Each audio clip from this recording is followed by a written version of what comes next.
Isn't the If FCC it's a gonna silent fine us live for stream, that? is it a live stream? And now we are a live stream that's live. Hello, everybody. Live stream. Hi, live stream. Hello, live stream. And I tweeted out a link. The first link I tweeted out because even though YouTube lets you set a very specific event and it gives you a custom URL, the streaming software I use lets you choose it. It doesn't do anything. So we're on the generic, incomparable Total Party Kill live stream URL that I just tweeted. If you would like to pass that around, or you cannot, and that's also fine. I just did. It's been a while since I've used the Twitters, so Well, let me go do that. Whatever you like. I mean, it's a way for people to find out what we're doing, Yeah. or don't. It doesn't matter. It's all good. All right. How many participants? I Just the lost my Incomparable dice. podcast. Where are you, dice? These 9 a.m. podcasts, nobody even gets up to watch them. 1 second, I'm just grabbing the dice. Start up. 1 second. I set out all my dice last night before I went to bed because I knew it was gonna be... Sleep well, little dice. I don't know why. That just sounds very funny. I also have new dice just for Flessa. They are very sparkly. Nice. Ooh, I got some metallic dice at Comic-Con. Oh, and crammed into this one room. Okay. Dice Tower. I was gonna say, do you have to be like careful what surface you roll metallic dice on? Like, will they hack up a table? They will, yeah, they're heavy.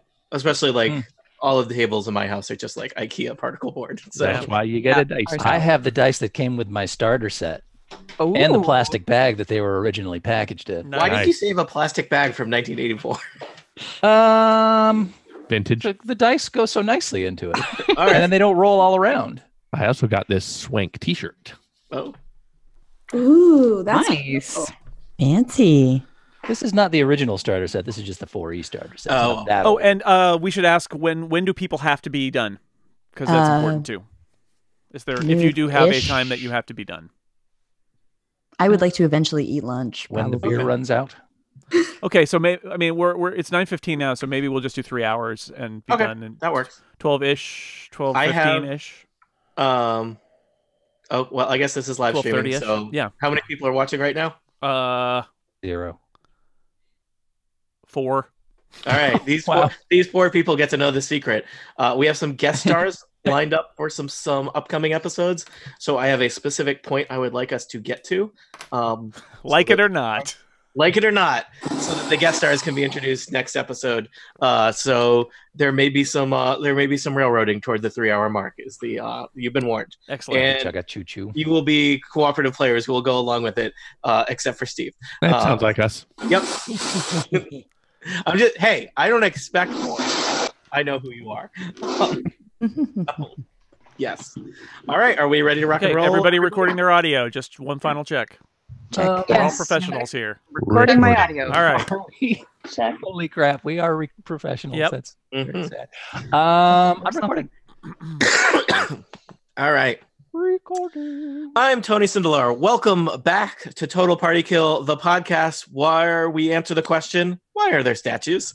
And we also sometimes play Dungeons and Dragons for your amusement. Today, we continue the adventures of Dragonforge and Company, or Dragonforge's associates doing business as. Let me introduce our players. Starting first, the titular Dragonforge, it's Jason Snell. Hello. Human paladin loves Bahamut. Happy to be here. Got bit by a rat last time. Not loving it. Yep. Also here, Monty Ashley. Hello, I am playing Melik, a tiefling wizard. And the magics I can mostly orb base. Orbs. Yep. Also here, Georgia Dow.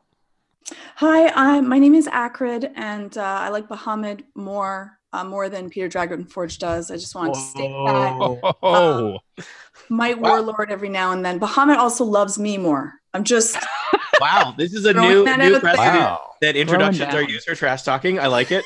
Finally, it is my goal to introduce dissension within the ranks. So In his heart, Peter knows that he loves Bahamut more. In his heart, he also knows that you'll have to wait for the next episode when Bahamut- we introduced for your rebuttal. Bahamut probably does not love Peter more. That's also true. do I get to introduce myself a second time too? Nope, no, you do not. How have I lost control? so quickly Counterpoint. in this episode? Also here, it's Steve Lutz. Wow, what a buildup. Hey, it's me, Steve Lutz, and I'm playing an elf named Alestrin Quiverbottom. He's a ranger. Not so hot on nature. And Nature is also dumb. here, it's Erica Ensign. Hi, I am playing Flessa, who is very small and very dumb and very fond of things that are shiny and sparkly. And Melek is one of my bosses. And her character has not appeared yet, but I'd like to welcome back to the podcast Sarah Barber. My Yay. other boss. Yeah. My name is Sarah Barber. I will be playing a dwarven cleric named Rizwin, who is a little bit pissed off that she got left behind. We were out partying a little bit too late last night, and just stumbling in. Too much dwarven ale. Yeah. Too much dwarven ale. Oh God, I thought I had better liver than that. Level 4 liver. Dwarves even have resistance against poisoning. So Yeah. Right? But not to intoxicate. They have, they're vulnerable to intoxication. So They start out intoxicated. yeah. that's right. It's Previously on Dragonforge and Associates, the gang set off in search of another clue as to the fate of the missing Rutherford Armbrusk. They got some information about some things happening in Undermountain. Apparently, Enda the Halfling had put together a gang of scoundrels to go after some giant rubies. And they, as required for adventures run by Tony Sindelar, they had to go through the sewers, and then they ended up down in Undermountain, fleeing from a gang of scoundrels that pursued them. They picked a lock, entered a room that they thought would be quiet and empty, but instead seemed to be some kind of shrine. A game run by Tony Sindelar. Not only did it have sewers, but it had a statue. Yep, statues, rats, and vampires. I really only know 3 things in life. My favorite Cher song. So Everybody's got one. You are presumably safe from the scoundrels that were searching for you behind this locked door. But you are in some kind of strange temple. I believe the priest of this temple, Ulquar, is an elf who has introduced himself to you. There are 2 humans here as well. And there are 4 rather strange statues, as described on the last episode. I'll just remind you there are 2 that are seem to be some statues to some kind of moon goddess, and Selûne, 2, the goddess of the moon, you said? yes, Mhm. and then 2 that are statues of a feral-looking creature that some of you have recognized as Malar, Exarch of Beasts, in which Steve questioned me, what the heck's an Exarch? And I did not answer him the question. I will not explain it now either. Welcome to Dungeons and Dragons. Frankly, I He's think like that Glad you reminded me. He's 'cause I like was the about to ask what an CEO exarch of is. Beasts. CEO of Beasts Incorporated. Georgia, did you say something hilarious that we didn't hear? No, I just think they look friendly. I think that they're going to give us magical items and help us along our way. The people or the statues? The statues. Okay. Yeah. Ulquar has welcomed you into his little shrine / temple here, and you're all here. Moments have passed since you closed the big metal door behind you. I've already just sat down at the table, apparently. I'm just chilling. Apparently. How far behind us were these scoundrels? I think it's unclear if they saw you. I think they knew you were, that there was something in this room, and they were searching for you. It's dark. As you recall, the room that you descended the giant statue was very large, and you made fun of me for how much time I spent describing how very large it was. It was very large. You made fun of you? I doesn't have sound no like that. recollection of this. We've been very kind. Erica, This whole please insert recap is a tape here of them making fun of me in the back. So. That sounds like work. So I think we need to. So they've welcomed us, but we don't know, other than maybe our intuition about the werewolfy nature, or. And I think only some of you would have made that conclusion, which seems like a safe conclusion to make when there is statues of the moon and statues of some kind of bestial creature, and some people would even, if you were super deep into Malar lore, you would know that Malar is a popular deity for werewolf creatures. So You say there's a statue of the moon? I'm. There's 2 statues of the goddess of the moon. So Okay. Peter Dragonforge is going to turn on the charm, give him a big smile, and ask what this place is and what they are doing down here. You want me to roll something, or are you just gonna? I think you should roll diplomacy, and All right. I guess you've already described what you're doing. Dice cam. I mean, he's just asking questions. That I love that. is Oh my God, I want one. 18. What is your plus to diplomacy? 11. Okay, I was gonna say because I see you rolled a 7. Turn on the charm. All And right. he showed the dice, so you were just 18. wondering about math. Mhm. Yeah. I want a dice cam. I'm jealous. So Ulquar, I think Ulquar said a little bit last time, but you know he may be repeating himself. You know, you were a little panicked as you rushed in here. So but Ulquar is very patient. This is a shrine to the god Malar. He is he watches over the beasts of the land, and this is a special place imbued with his power. But you are certainly welcome to stay and rest a while here. Yes, this is a special place. You notice that the two humans who are with Ulquar, Miza and Josephine, seem very nervous about your presence here. But yes, but Ulquar seems to have welcomed you. Well, I will say, just for those who do not remember our previous episode, that Peter fell off the statue and is bloodied, which is not great. And some healing, if we can do some healing, if we can take that time and are safe here enough to do that, that would be good for me anyway. Well, you only need a short rest for that, right? Yeah. Do you want to take a short rest? I would love it. All right. So a short rest in 4th edition. Listeners who are listening to the bootlegs know that I am now switching back and forth between 4th and 5th edition on Total Party Kill. It's great. Totally not losing my mind at all. Yep. I believe in 4th edition, Yep. a rest is only 15 minutes as opposed to an hour in 5th edition. I think it's like 5. So Yeah, it's real short. So can we Yeah. do that? Can we take a short Yep. rest? you can take a short rest so Peter could spend some healing surges, which he probably very much needs. Oh, yeah. You want me to use inspiring words for that bonus, or are you good without? If he's bloody, you probably use it. I could use it if it isn't too costly for you. Do you get that kind of unlimited? It's a minor action that I can use once per round or twice per. But I it's think an it's twice encounter power. It's an encounter. So, Oh yeah, then So you can basically, Yep. Georgia, you can use it, and then the short rest lets you recharge it. okay, perfect. So yeah. I will do that. All so right. what do I get from that? I'll go over to him. Okay, Peter. Muhammad take care of both of us. I sound more and more like a Like Muppet. a Muppet, yeah. I like it. But it's a dragon Muppet. Yeah. That's the important part. Ooh, are you that LaChoy Chow Mein dragon? I love him. Okay. 6 extra. 6 extra. Nice. I'm also using a healing surge. It's be close to back up to full. Can you do that twice? Accurate. Do I get it per surge I use or just once? I believe it's just once. Okay. As a minor action, can I use it again? Yeah, I think. I mean, if it's It's twice per encounter. Yeah, I think you can do it. I mean, it probably you just have to tack on 5 minutes, but I'm not going to worry about that. So, Perfect. Oh, come over, Flessa. Come over here. Let me pat you. I'm back up to full. I lick some of the little tiny pieces of skins that I keep and stick it on her. Probably unhelpful, but I think it works. You know, I mean, I certainly don't know better. Yeah. It works. Keep on. Keep on. It gives you an extra 8. All right. Oh, good Lord. Okay. I'm feeling good. I am full. So while you're doing that, you know, Ulquar and his followers are, you know, going about their business.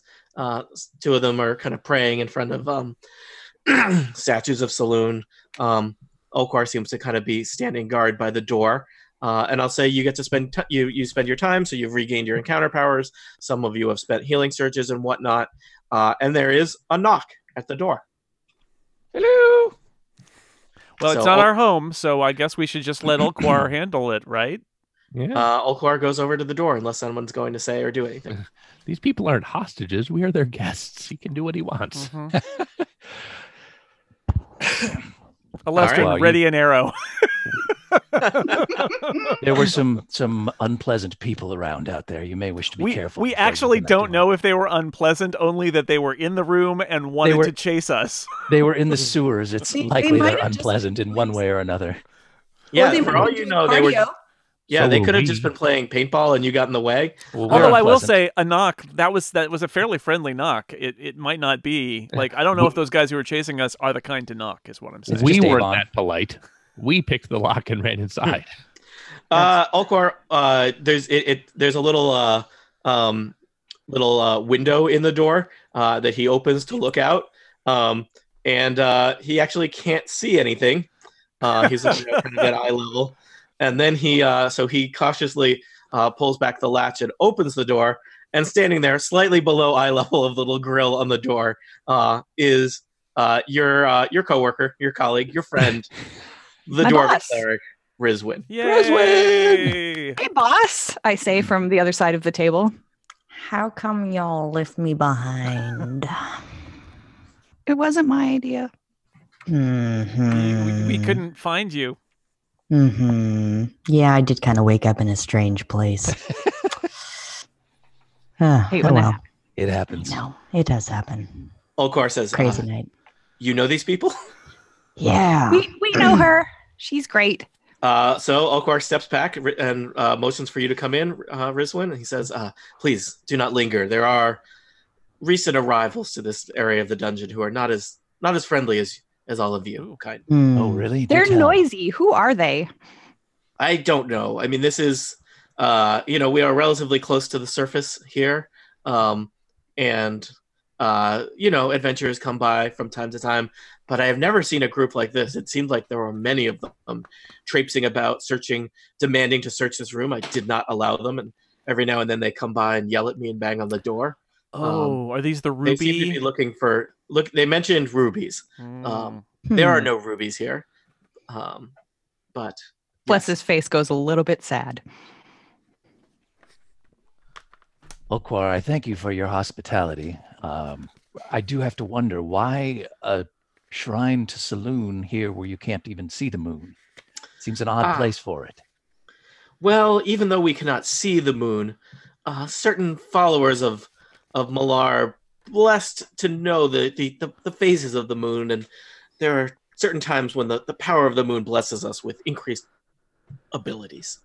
And everybody looks at each other meaningfully. Buddy here, Fun. even here beneath the surface of Waterdeep.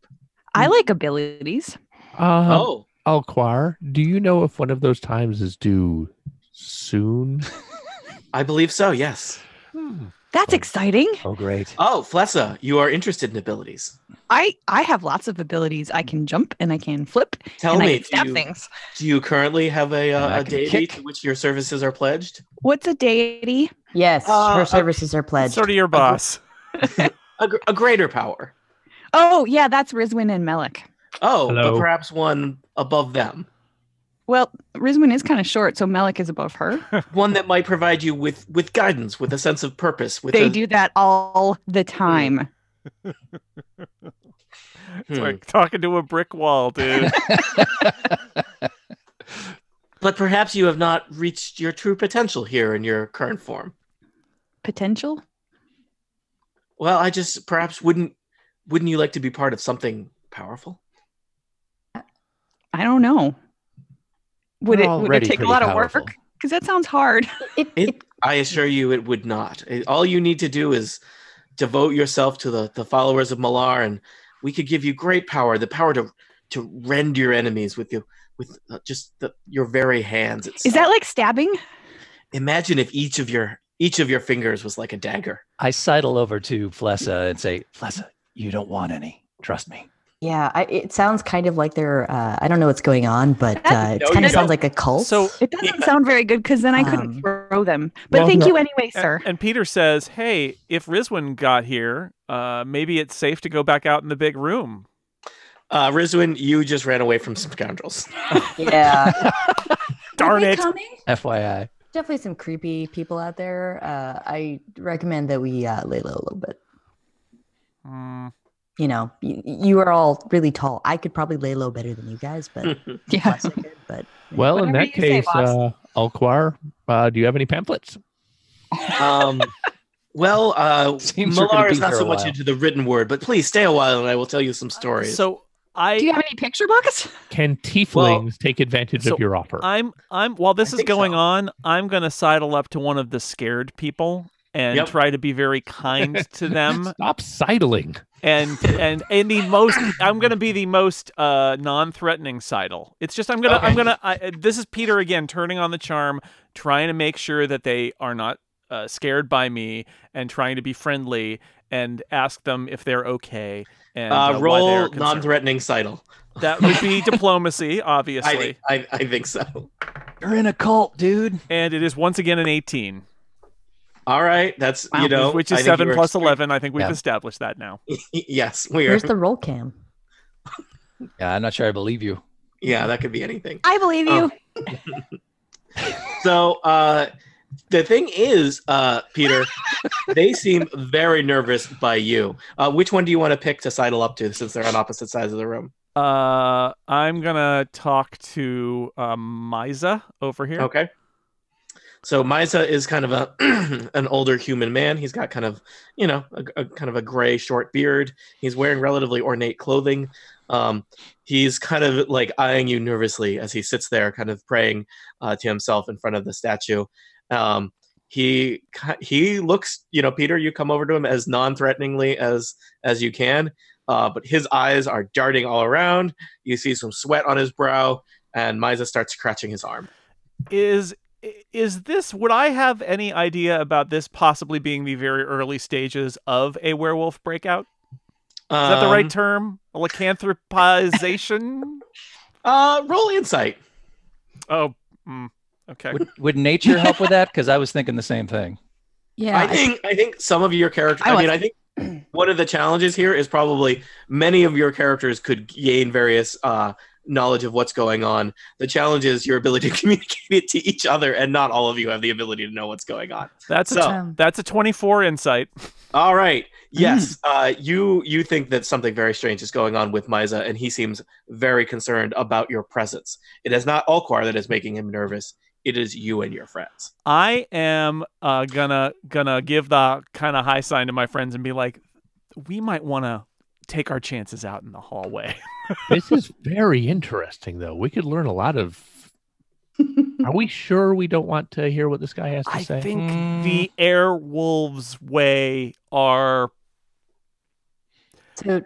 like lycanthropizingly. I don't know how it works. Tony, Right. They're getting furry, man. They're know. getting furry. Sarah, what were you saying? as a healer, would I recognize any of these signs? I just rolled a 20 insight. You know what? I think you've just arrived, so you're not entirely sure what's going on. You probably haven't heard all of Alquar's speeches, but something very strange is going on here, and you think that these people are clearly more than they appear to be. Is that reasonable to say? That seems reasonable. Yeah. I'm sure I'm not going to figure it out, but if Alestrin does, we're in the back, so he could whisper it to me. Yeah. Of course, my poker face is not good, so. I'll leave it up to all of you. You can decide based on, there's obviously information as players. You get to decide which your characters have figured out things or not. I'm pretty certain my nature knowledge would have kicked in at some point. Okay, so I'll leave it up to you. This smells like nature. It must be bad. Yeah, I did a great Arcana roll. Regular to learn rolls who are the bad gods enough. were, so I'm assuming I know, but I'm not that worried about it. Yes, there's also what you know and then how much you care. So How intrigued you are by that fact. yes, Alquar non-threateningly sidles up to Melik. This is a big sidling episode. So much sidling. Tell me, Melik. You seem like one who is well versed in the dark arts. Are you content with your current access to power? I don't think the arts are dark. I think they provide power and knowledge, but I think it's a mistake to assume that just because powers are arcane or somebody has the blood of a devil running through them necessarily means they're evil. Oh, certainly. I mean, evil is such a complicated word. No, it isn't. That's my point. Oh, Evil is simple, and I'm not it. Peter, I've never thought about it that way. Peter has sidled up to the door, and So much sidling. and he kicks it a few times while nobody is looking to emulate a knock, and goes, "Oh, whoa! Somebody else is at the door. I'll get it." And opens the door and motions everybody to get the heck out of the room.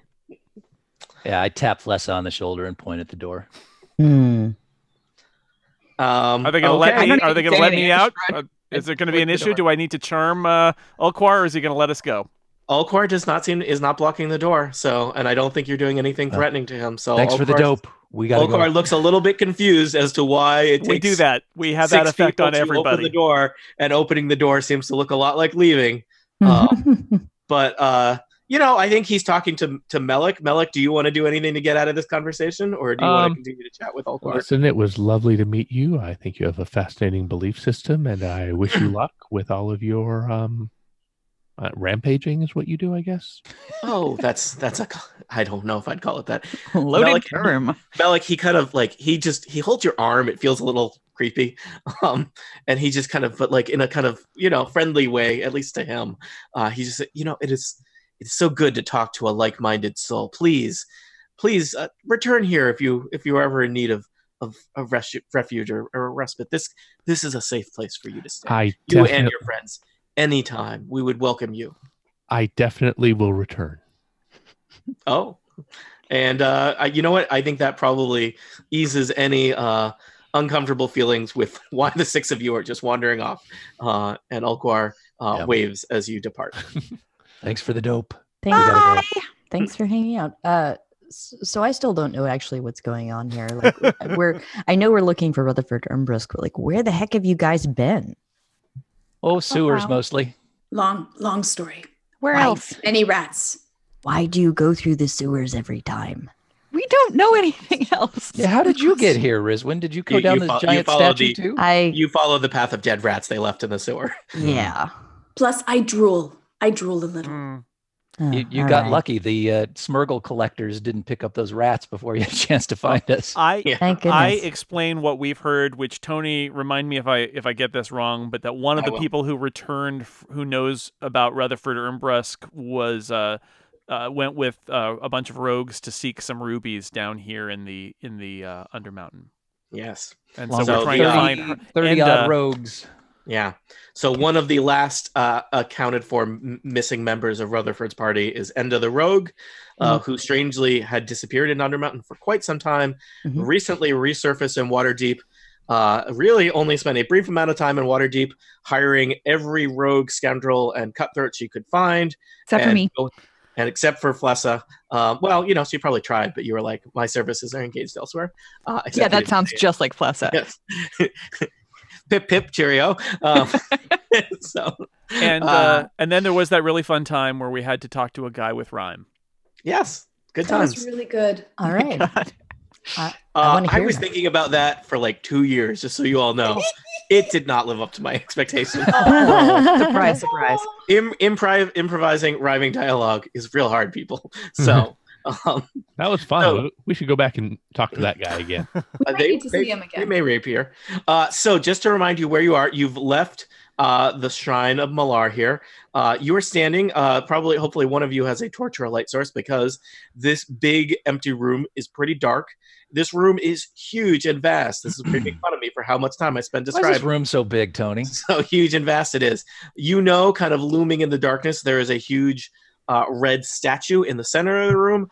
Far above that statue is a little hatch that you climb down from the sewers, and you also have a sense that patrolling this room is a gang of scoundrels.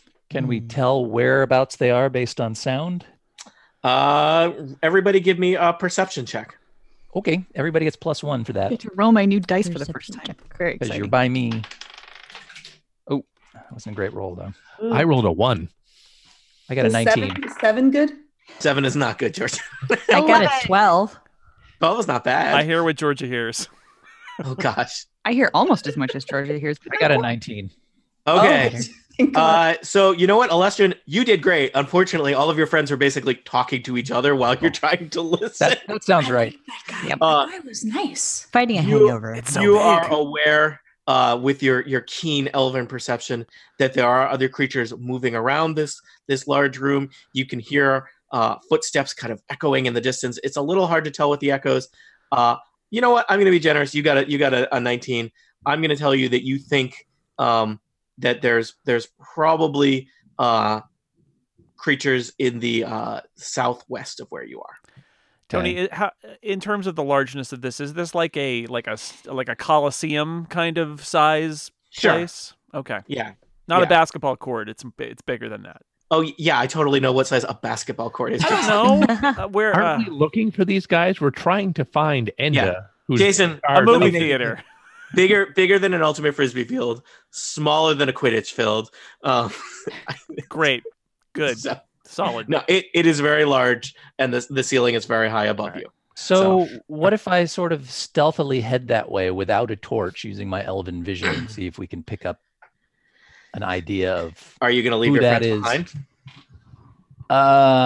Yes, because they're loud and not stealthy. I'll tell you, one of the challenges of this large open Colosseum-like room, there's not really any features to hide behind, right? Because it's just a huge open space. Well, it's dark.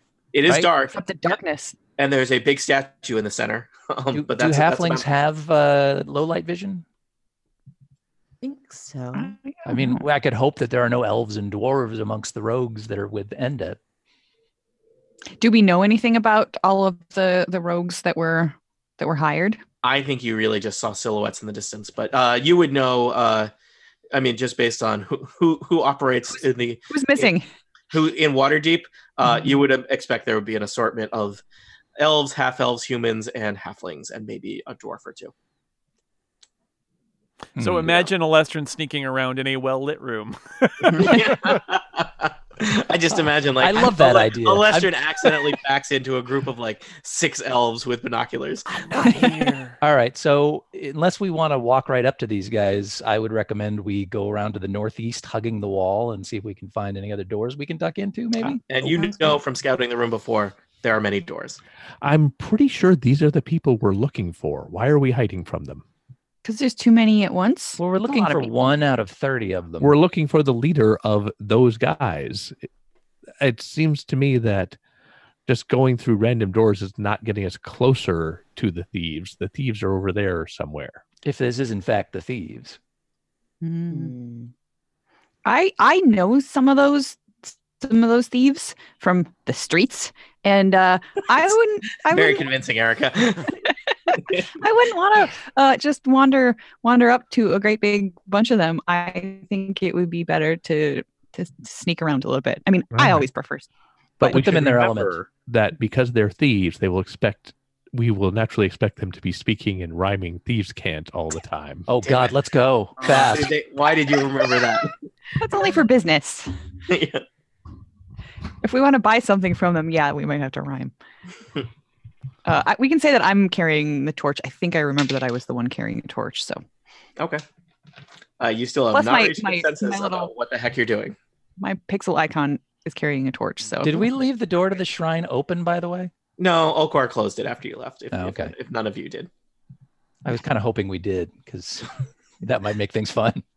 Yeah, that would be fun. All right, which way? Left or right? Because we could arrange that trail of dead rats to head in the direction of the guys that are on the other side of the room. I vote let's go with northeast personally. Okay.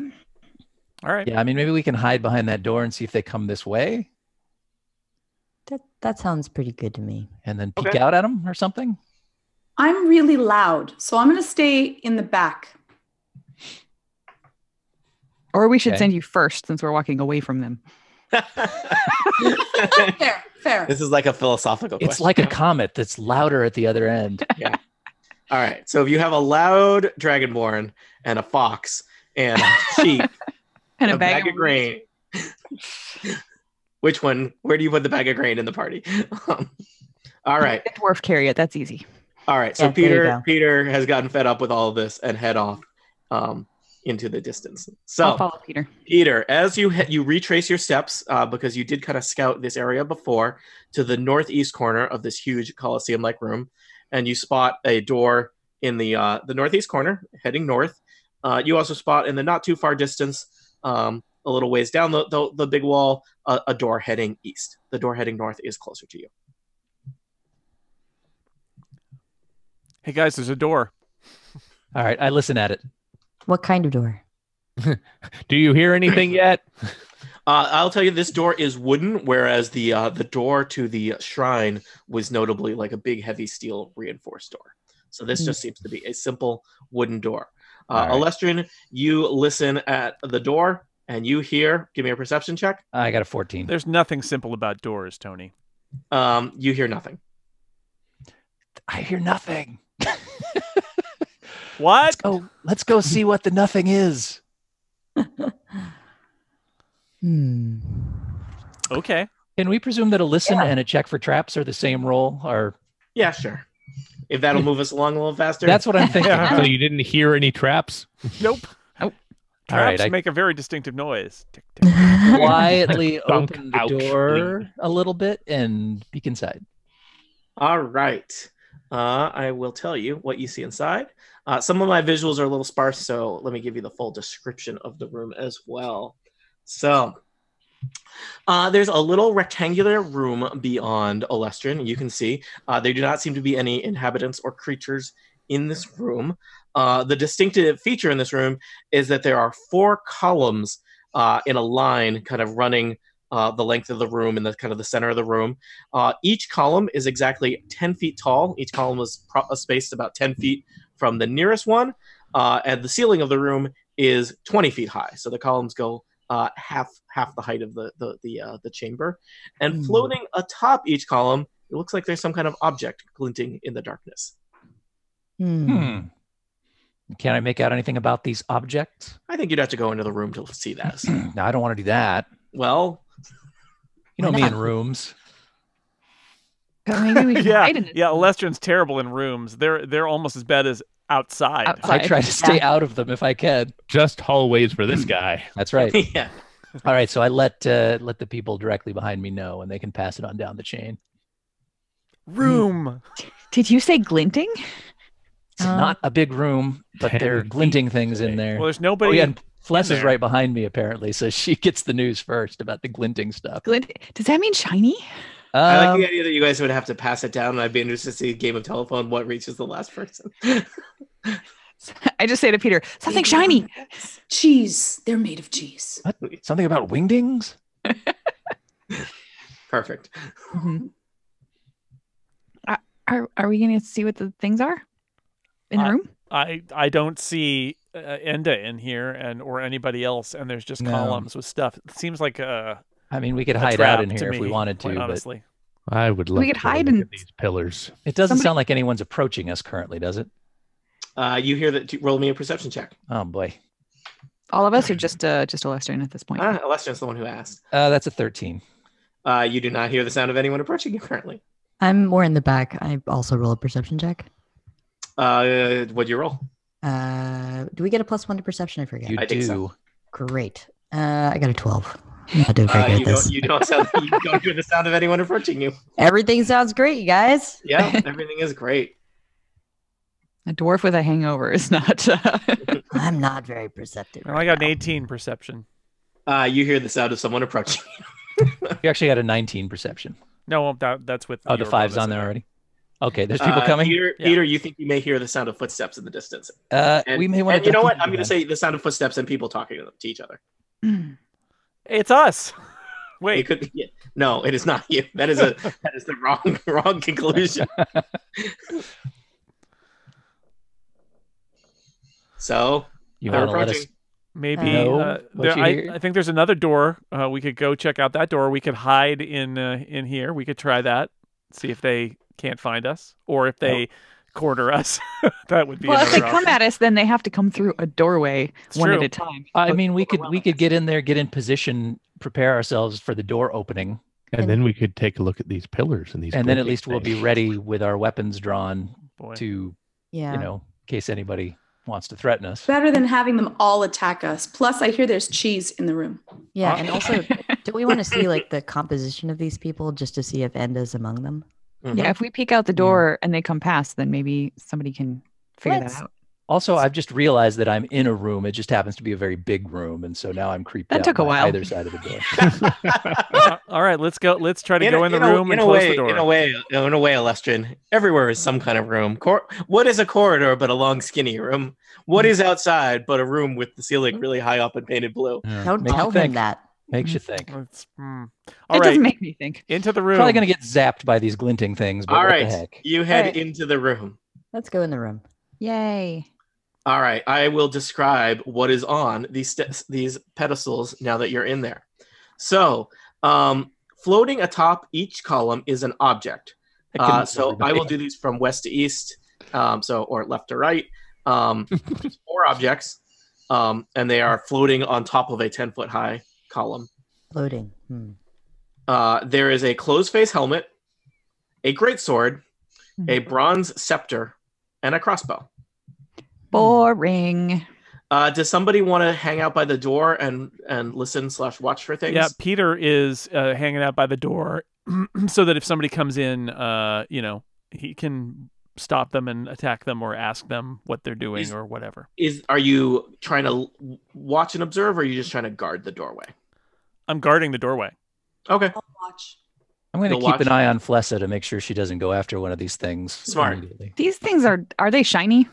I mean, Yeah. they're Can I not make like an made of gold or diamonds or anything. So Can I make an Arcana roll to see what the deal is with this bronze you scepter? can. Acrid, would you give me a perception check since you're watching out the doorway, or you're like kind of watching what's going on?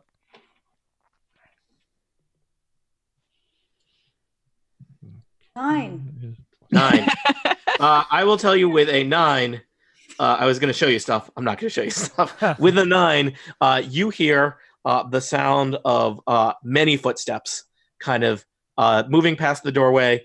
But it sounds like, they're basically, that you hear a group of people walking and talking to each other. You recognize the kind of sing-songy thieves' cant, rhyming language. No. But they walk toward the doorway, and then you hear them walking away from the doorway. So it sounds like they were kind of following the perimeter of the room. Many. Yeah. Let's see. Melik, I think you were next in my queue of people to... I have rolled a 19 in Arcana. I am examining this bronze scepter. What's here? The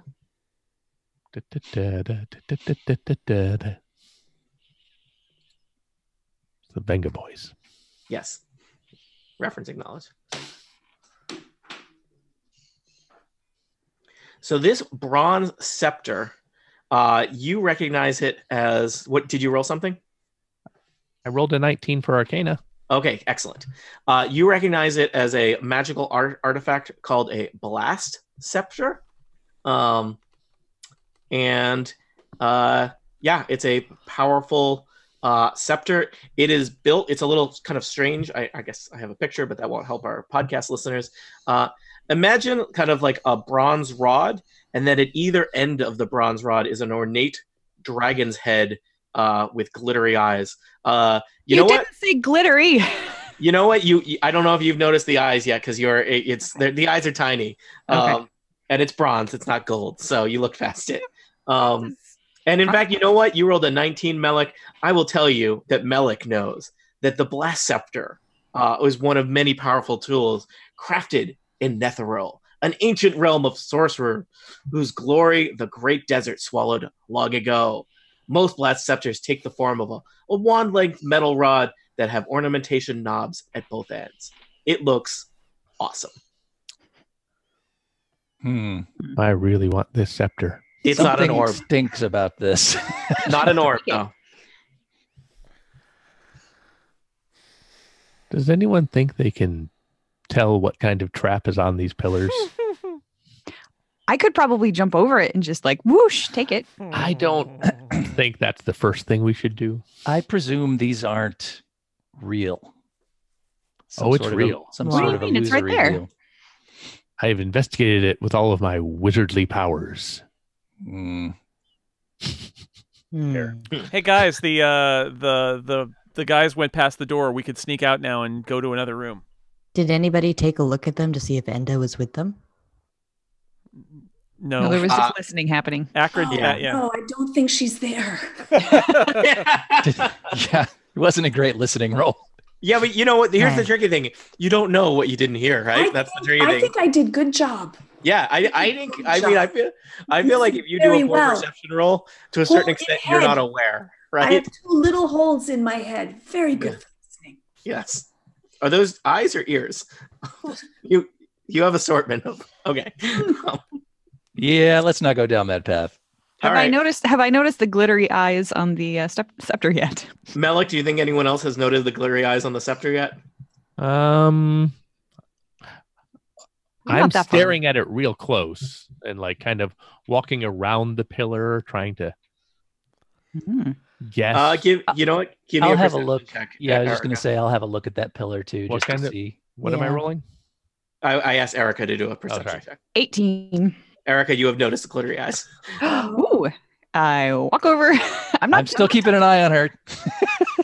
I'm not touching anything. I'm just looking at it as much as I can from. It is, it is a good 11 feet above your head, or not above your head, but above the floor. So, But I could Yeah. like literally just like climb up Melik's shoulder. And You just could. be like, Lessa, I think remember you- the last time you saw glittery eyes like that? The pointy kitty jumped out and tried to eat you. oh, I don't like those pointy kitties. That doesn't look like a pointy kitty. there is also You never know. a helmet, a crossbow, and a sword on the other columns. I will say, I don't know. They seem less interesting. I have just gotten a like to- 29 perception check on that pillar. Damn. On the pillar that the scepter is on. Yes. It does not appear to be special in any way, though there is an other than the aforementioned scepter floating above it. Sarah, did you want to do something? Yeah, I wanted to investigate the pillar with the helmet. Okay. Did you roll something? No, but I'm about to. Do it. 8, a natural 1. There does not appear to be anything magic or special about the pillar. Great. You think it might be dwarven craftsmanship. I'm gonna climb up there and check it out because I'm hungover and I don't make good decisions. Oh, It no. strikes me that it's highly suspicious that these things are out in the open and nobody has taken them already. That's I'm what sorry, everyone else was thinking too, though. Rizwan, which column did you take? You climbed? The one with the helmet on it. All right. Let me just remind myself visually, where is that on the map? The helmet, I think, is the leftmost The one. far left, I think. Yeah. Yeah. All right. Rizwan, give me here's the downside.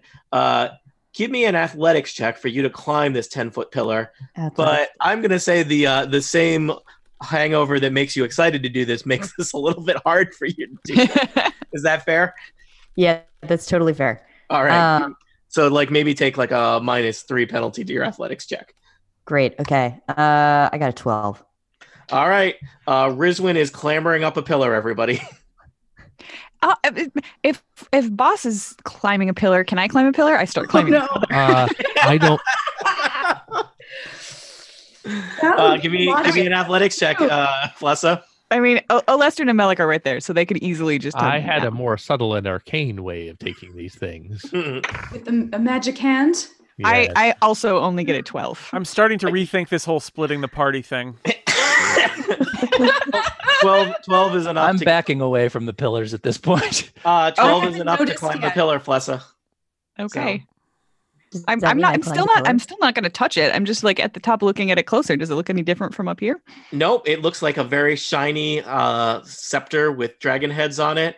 The Rizwan on the top of your pillar, floating there, kind of rotating in space, is a closed face helmet. It looks just like a kind of a mundane helmet made out of metal with a metal face mask. You said dwarven make though, yeah? That was the column. The column looked like it was made by a dwarf because it's Made stone. of dwarf. No. Okay. Can I I don't know, roll a history check or something to see what era this thing was Sure. made so I can figure out how old this stuff Is is? Ionic, Corinthian, Doric. Yeah. I got an 11. Woo. 3 dot. You suspect, even the, I'll give you a bonus because it's dwarven. These columns are very old, and you think that they were probably part of the original construction of Undermountain, which was constructed by the Mad Mage Hallister Blackcloak. So yeah, original construction. The helmet, it does not look like it has really any historical value. So Okay. it does not belong in a museum. Aw. I'm just sort of perched near the top. I know I get yelled at when I touch things, so I'm not reaching out to take it. Yes, you are But I very close to it, though. I would say it's a foot away from your face, right? I look down at Melik and do you want me to get it for you? And it's No. slowly rotating in space, just inches away from your eyes. I think the safest and most sensible thing to do is, as soon as we all leave, I'll turn around and use mystical powers to grab it without touching it while none of us are in the room. I like that. I think that's a Gets us great out of idea, rooms. Melik. Great Some logic to idea. that. I'm happy to be a part of it. All Riz, right. I'll did be you first hear out that? the door. I don't actually hear that. I think You're a noble paladin leader, Peter. I'm Rizwin, actually. if you grab that thing, It's it's a bad liable to make idea. a very loud noise, and it's going to hurt your head very badly. Mm. Ah. All right, I do a Yeah. backflip off the And pillar yet, and land on the ground. I don't know. I have a headache. This thing looks cold.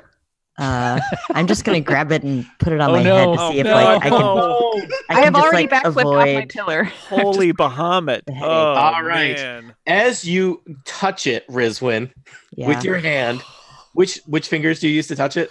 I'm a lefty. Probably like right. at least these ones. All right. The helmet kind of shakes and seems to glow, and then basically out of it grows a helmed horror. Great. Oh, ding dong. Ding And dong. yes, Ding dong. as you people call them, a ding dong. And Look, you didn't need to put helmed horrors in this adventure, Tony. Mhm. You are our ding dong salesman. Is what I'm saying. We just And- fight them. You bring them. We fight them. Mhm. And a similar helmed horror appears, grasping the crossbow and grasping the greatsword on all the other pillars. Also, the floor is suddenly very hostile to all of you. I'm not on the floor. Hostile being, I'm back on the floor. Yes. what does hostile mean? Well, we'll find out in terms of damage. Does What about anything the happen? the Yeah, yeah. scepter? Nothing happens to Scepter. Mm. Oh. I'm climbing that pillar again, I guess. So why don't you all roll some initiative? Yeah, we get On. +2 because we're close to Acrid. Where's my initiative? It's been so long. Yes. How close do we have to be? I think she just has to be able to see us. 16 initiative. Solid. Acrid, Georgia, how close do we have to be to you? I believe that it is. Is it Whoa, Like- that's a big ding dong. Like 5. No, I have to resize it. 20. No, that's a big ding dong. It's 20. That's what she said. I have to resize it. 20. Presents. You end up getting 10 squares. So I think everyone is Yeah. good. Oh, cool. Nice.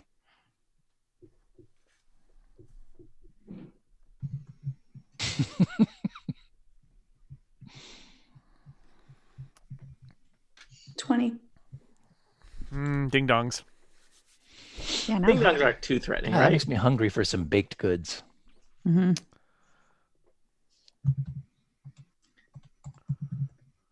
So sorry, some stuff's gonna happen. Kind of thought that was all the good case. stuff, right? So I like stuff. let's see. Ding dongs need to roll initiative. Oh damn it! Now you have me doing it. Outdoors, most esteemed of Hallister Blackcloak's horrible creations. I rolled the 13. Great. This is not making my day. Technically, Only you someone made has done this that. happen. I today. just wanted something for my headache. Do you see yourselves in the initiative order? Nope. Uh, Nope. No. Just ding dongs. Just a ding dong at 13. Ding dongs all the way down. I only see one ding dong. I didn't do this right. This part's gonna get edited out. You hope. Yeah.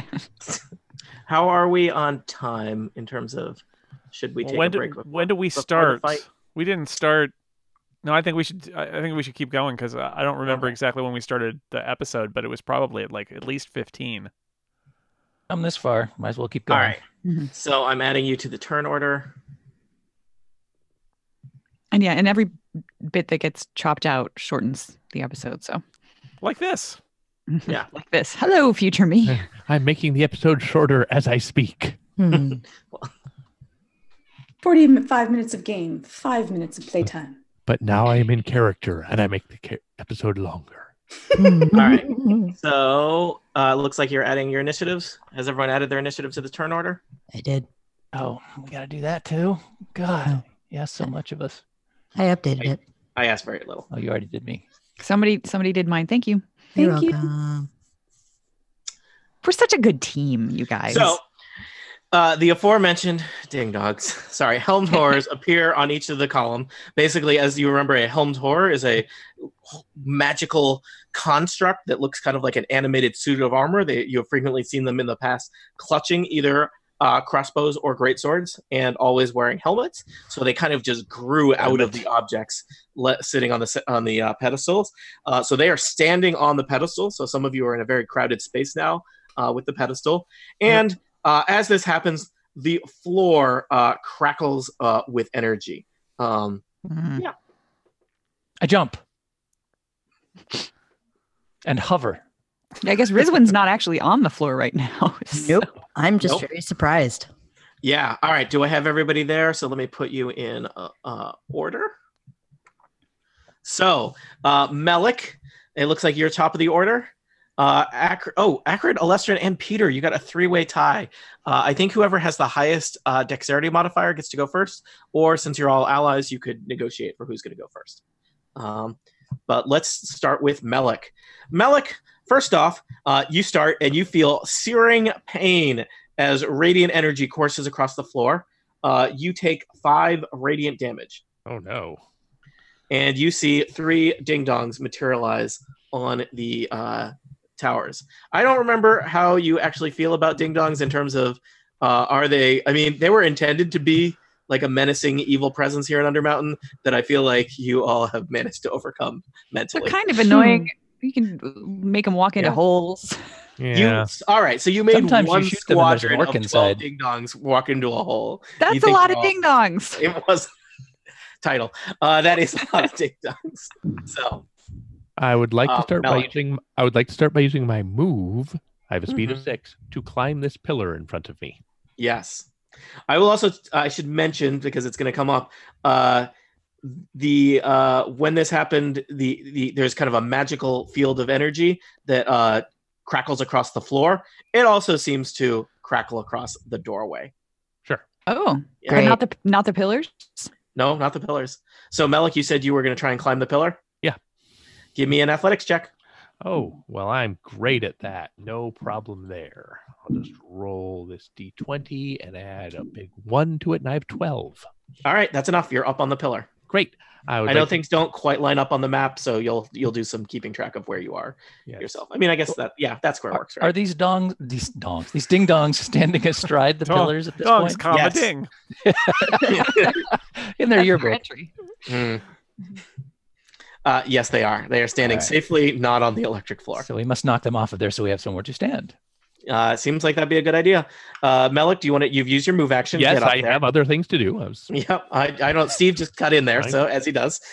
I will use my standard action to cast Blissful Ignorance, an encounter power. Did you learn that from Flessa? And this is a burst 2, so it'll hit both of these guys over on the left. Mm-hmm. There is no roll to hit. Each target is slowed and can't take opportunity actions or immediate actions until the end of my next turn. Okay. Also, I would like to point out that because of my natural imperious majesty, which you all have naturally noted, creatures you've attacked and hit that have not yet acted an encounter take a charisma modifier for penalty to hit me until my next turn. So that's that's 5. So both those guys have -5 if they want to do anything to me, and they're slowed and can't take opportunity or immediate actions. Okay. Wow. And for my minor, I would like to summon Mage Hand and grab this scepter. All right, you grab the scepter. It is a blast scepter. I will send you a screenshot of what it does. It's a level 7 blast scepter. Is there an obvious front end to it? Oh yeah. Okay. Because you said there were dragon heads on both ends. Now, so I will tell you. Make sure you look through the scope before you shoot it. Here's a question, Melik. Can you use a rod or wand, or are you limited to orbs? I can use them. I just have expertise with orbs, I expect. Okay. I'm going to send you what this does. I'm not using it in this encounter. I'm just grabbing it. Okay. Holding it in my mage hand. I'm opening up Slack. Erica will cut out this part of the podcast. Oh boy. There's a third thing. Just so I can drop a graphic into Slack. Whoops, I almost dropped. Spoiler to Slack. Not doing that. Ooh. Everybody open Slack. All right. I haven't. So, Monty, you can go there if you need the stats of that anytime. And that is the end of my turn. All right.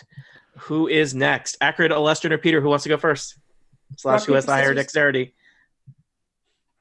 My dex modifier is 2. Yeah, I'm pretty fast, so it's probably me if we go that route. I don't mind if somebody has something they want to do before anybody else, but It's 11. What was that? I'm Oh, 11. 11 So- dex. Mine's a 10. So Well, mine Alestrin is a- first. 19. So, All right, Alestrin, you go first. all right. So I'm going to make You this. start by taking 5 damage from the floor. I do. Yeah. That doesn't Every time sound you- like me. When you start your turn on the floor, you take 5 I think damage. that sounds just like you. Yeah.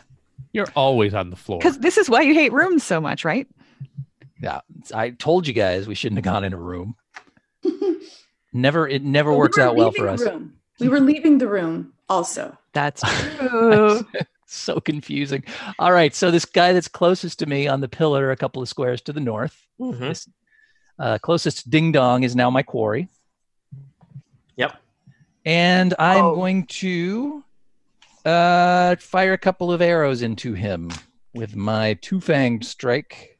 Sounds like you. So I want to dispatch him as quickly as humanly possible, or elvenly possible, as the case may be. Mm-hmm.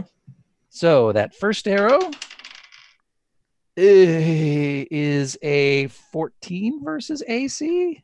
Let me remind myself, I don't think ding dongs are that threatening, but their AC is significantly higher than 14. They're If only all- you had several garbage things you can do to reroll stuff. Yeah, you know what? That irritates me a bit, so I'm going to use my elven accuracy and retake that shot Yep. Ooh. with a +2 bonus. That's not much better. Actually, that is better. That's 20 versus AC. That's a lot better. Yes, the second arrow flies true and hits the ding dong right in his glowing face. Okay, that will do 10 damage. All right. Here come the second arrow. Oh, that is a 27 versus AC. That'll Yeah. definitely I hit. believe will also hit. That will only do 11 damage. I'm sorry, 8 damage. Okay. And then I will also do some additional damage because both hit. That's another 3 damage. Okay. I will tell you, you have bloodied that helmed horror. Oh, he's just bloodied? Oy. All right, then. Do I have any concept? Does like the entire floor look evenly crackling with this Yes. arcane energy? Yes. Is there anything to grab onto on the walls where I could climb up a little bit? I would say no. I mean, They're you not could. rough hewn. I can't just like They are small, natural relatives of the woodchuck. No. They- Oh, you know what? I you- didn't take my quarry damage on that shot either. oh.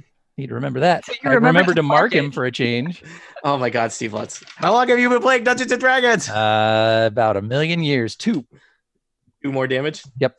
All right. Steve, I would say it would be very hard to just kind of affix yourself to the wall. I'm in the corner. Probably- Can't I just kind of like squeeze myself in and try and You know what? wedge myself up? Are Do you you a have- ninja or a Japanese ghost? Both, actually. That's part of my backstory. Multi-class. You know what, Steve? Ghost Give ninja. me an athletics check and an acrobatics check. Both? Yes, because this is made up nonsense. All right. Well, for acrobatics, I got 13. That's probably already not good enough. Mm-hmm. Tell me about the athletics. And the athletics is a 22. Okay. You know what? So you all see Alestrin nimbly, just like he jumps from corner to corner to corner to corner, climbing the wall jumping, and then he gets to the top, and he like stretches out like Spider-Man to try and hold himself in space, and he slowly slides down back. Worth it. Is that fair, Steve? No. Well, that's what's happening. So, Life isn't fair, Tony. Life ain't fair. you know what? I will tell you. You will take 2 less damage from the floor Oh, joy. because I belittled you. Can you belittle me too, please? We'll find out. Steve, can I move on? Yeah, I think so. Acrid. Okay, so how tall are these guys? The Helm Taurus, I'd say they're about 6 foot tall, but they're standing on top of 10 foot tall pillars. Also, you started your turn on the floor. You take 5 damage. If it matters, the damage is radiant damage. Are you more susceptible to that, Malik? Due to your... It Radiancy? doesn't say here. I am resistant to fire, but I don't think I have any. Yeah, Steve, that's super racist. He's a demon. He's not undead. I don't know how radiant damage works. He's not like a vampire. Sorry. We don't Georgia. know that. Well, we just learned I'm a Japanese cool. ghost. Maybe he's And got I'm some not a- vampire in him. And I'm I not like- a werewolf because you guys made me leave that other room. Yeah, I was really Still interested to see time. what was going to happen with that. It was close. That was Yeah. close. You all could have been werewolves. So Guys, we all could have been werewolves. I would have been the cutest little werewolf. you would have been adorable and It's true. dangerous. Yeah. Mhm. That's a great Hide combination. her every time before it's a full moon. Okay, so I'm going to go up to him. I'm going to grab him by the leg, Mm-hmm. shoot out dragon breath as I try to yank him off of the pillar. All right. So what do I need for do you want me to hit the dragon breath first or? Yeah, do the dragon breath first. Okay, let's make it easy. Can somebody who might have a player's handbook in electronic or non-electronic form Yep. look up what I think grapple is? Would it be athletics? It's probably going to be athletics, but roll the dragon breath first, and we'll Okay. find out. So that one is 5, 6, 7, 7 damage. All right. Well, you have to roll to hit him, right? It's an area of effect. Still got to roll to hit him. It probably says plus something versus reflex. Yes, it does. Do you mean grab? Yeah, check out grab. 8 plus 8, 16. 16 versus. Reflex. Let me find the Helm's Horror's reflex. I bet it's lower than 16. It is significantly lower than 16. So first, you brave fire on the Helm's Horror, softening him up. Acid. Acid fire, or just acid fire is my hacker name. Acid. Jason, did you find out about grab for us? Yeah. So it's a standard action. You can attempt to grab a creature that's smaller, the same size, or one category larger within your melee reach. Yep. Make a strength attack versus reflex, no weapon modifiers. That's how you grab somebody. I will tell you, Helm Taurus have very low reflex. So you get to roll a d20, Georgia, With plus my strength bonus. with your strength modifier, which is probably significant. It's probably... My strength is 19. My check is 6. I think it's a +4. So does that mean the +4 or the 6? I believe the +4. Okay. Oh, it was going to be a 19 and it's a 6. 6 plus 4, 10. You know what? You almost made it. The Helm Taurus kind of dances out of the way of your grasp and maintains its footing on the... Now, Melik, you had done something awful to these Helm Taurus, correct? Yes, they're slowed and cannot There's... Oh. opportunity attacks or immediate actions. Okay, So but they does are that still... mean they're slower to get away. I think they still do okay. I think that just moves their movement to 1. Yeah. Yeah. So, but I will tell you, if you had rolled only a little bit higher, you would have knocked that guy off the pillar. No, so Rolled and then rolled over. Yeah. right. So according to the player's handbook, you have to grab with a standard action, and then to move a grab target is a separate standard action. That's a strength Okay. attack. So it takes a while to. I've, pull yeah. a Helm I've got Taurus off. plans for this guy. All right. Although I could Acrid, argue that anything? toppling something off of a column might be doable. Yeah. I lean in case Flessa wants to climb to. Just like that you have you hit like a pose where you're slightly staircase like. Just ready, just in case. Yeah. All right. Slowed You know means me they have a so movement well. of 2. Yes. Peter, So you take five radiant damage. Five radiant damage, right? That's my favorite kind of damage because that's the damage that I do. I am going to defer my turn because my ranged attacks are crappy, and I'm hoping that one of these helmed horrors is going to jump off of pillar. Okay. Should I do that, or should I just ready an attack? Does it matter?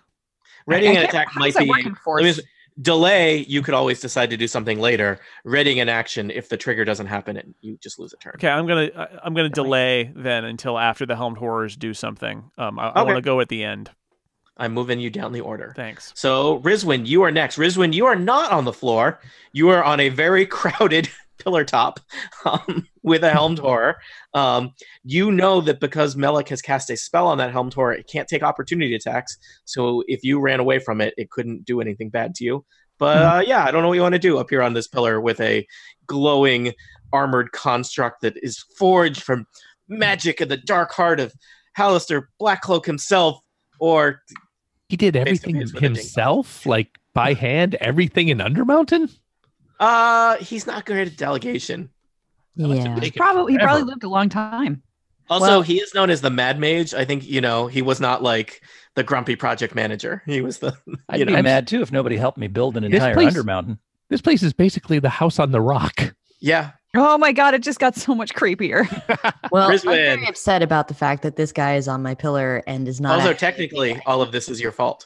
It is all my fault, but Rizwin may or may not know that. She just saw them appear like they were going to steal her helm. Yeah. Right. Like, how's that head feeling, Rizwin, by the way? It hurts, okay? Just checking in. Yeah, do I get a plus to smashing this asshole with Solinder's hammer? Because I am just... Now we have to bleep that out. Yeah. Erica, note the time code. We call them ding dongs. Yeah. Dongs. I will give you a +1 upset bonus. Okay, great. I am very grumpy. Mm-hmm. Grumpy dwarf. You know what? Yeah, no. Yeah. Solindar's hammer, I'm just going to smite you. Dog bites man. 1d20 plus 11, 18. Do I hit him? 18 is the armor class of a ding dong. Woo! Great. I Ding will dong. roll damage. You ring its bell. Armored ding dong. I do 16 damage. All right. Do I knock him? I'm trying to knock him off the pillar. You know what? I will say, because you're on the pillar with this creature and it's crowded, you know what? Why don't you do... They both fly off in opposite directions. It's Newton's law. An opposite action. I'm going to roll a d20 to see if he can hold steady himself on the tower. Newton was wrong about literally everything in this universe. The helmed horror gets a 13. The helmed horror manages to stay on the pedestal just barely. So do I have to roll anything? No, I will say if a helmed horror attacked you, you might have to do a roll to stay on the pillar. It is certainly very precarious. There's really not space for two people to have a fight on top of this pillar. What is the diameter of these pillars? I mean, they're like a square, right? So it's crowded. 5 feet? Yeah. That's a pretty big pillar. Yeah. Rizwin, would you like to do anything else? Technically, you have not used your move action, but the floor here does not hurt you. The pillar does not hurt you, whereas the floor below crackles with radiant electricity. Yeah, I'm definitely not super. I'm not digging any of this. I don't really want to go anywhere. This is my pillar. I'm just Grumpy and territorial. I'm grumpy and territorial. I have a headache. It hurts. So I've done my standard action. Do I have a minor action that I want to do? I'm gonna cast, Favor of the Gods, actually. What does that do? It's an encounter power. It's a minor action. And when luck runs against me, I can beseech the gods for aid to turn chance in my favor. Yeah, it was totally luck that was running against you. Yes. Yeah, totally luck, not the hangover. So I'm going to cast this on myself because I'm only thinking of myself right now. And yeah. So okay. Next time I miss, I'll be able to reroll. Tony? Yeah. Can I do my turn now? Yes, you could. Okay, I've decided rather than wait, I'm going to do my turn now. And what I'm going to do is I'm going to use my minor to make a divine challenge, Mm-hmm.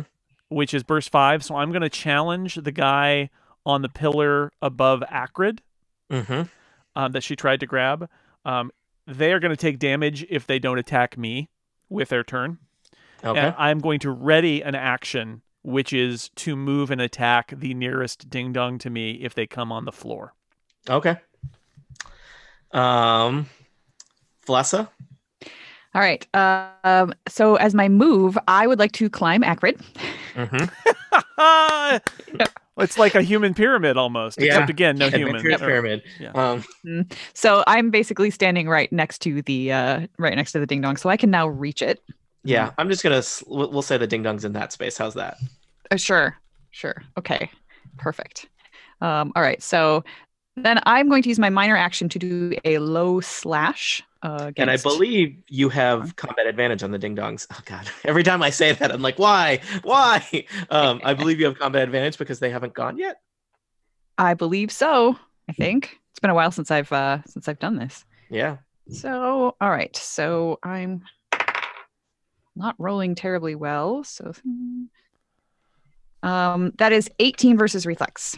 Yeah, they are tough and armored, but slow and clanky. So yes, you have no trouble finding a gap in its magical armor and plunging your dagger into the magic swirling within the construct that is the ding dong. All right.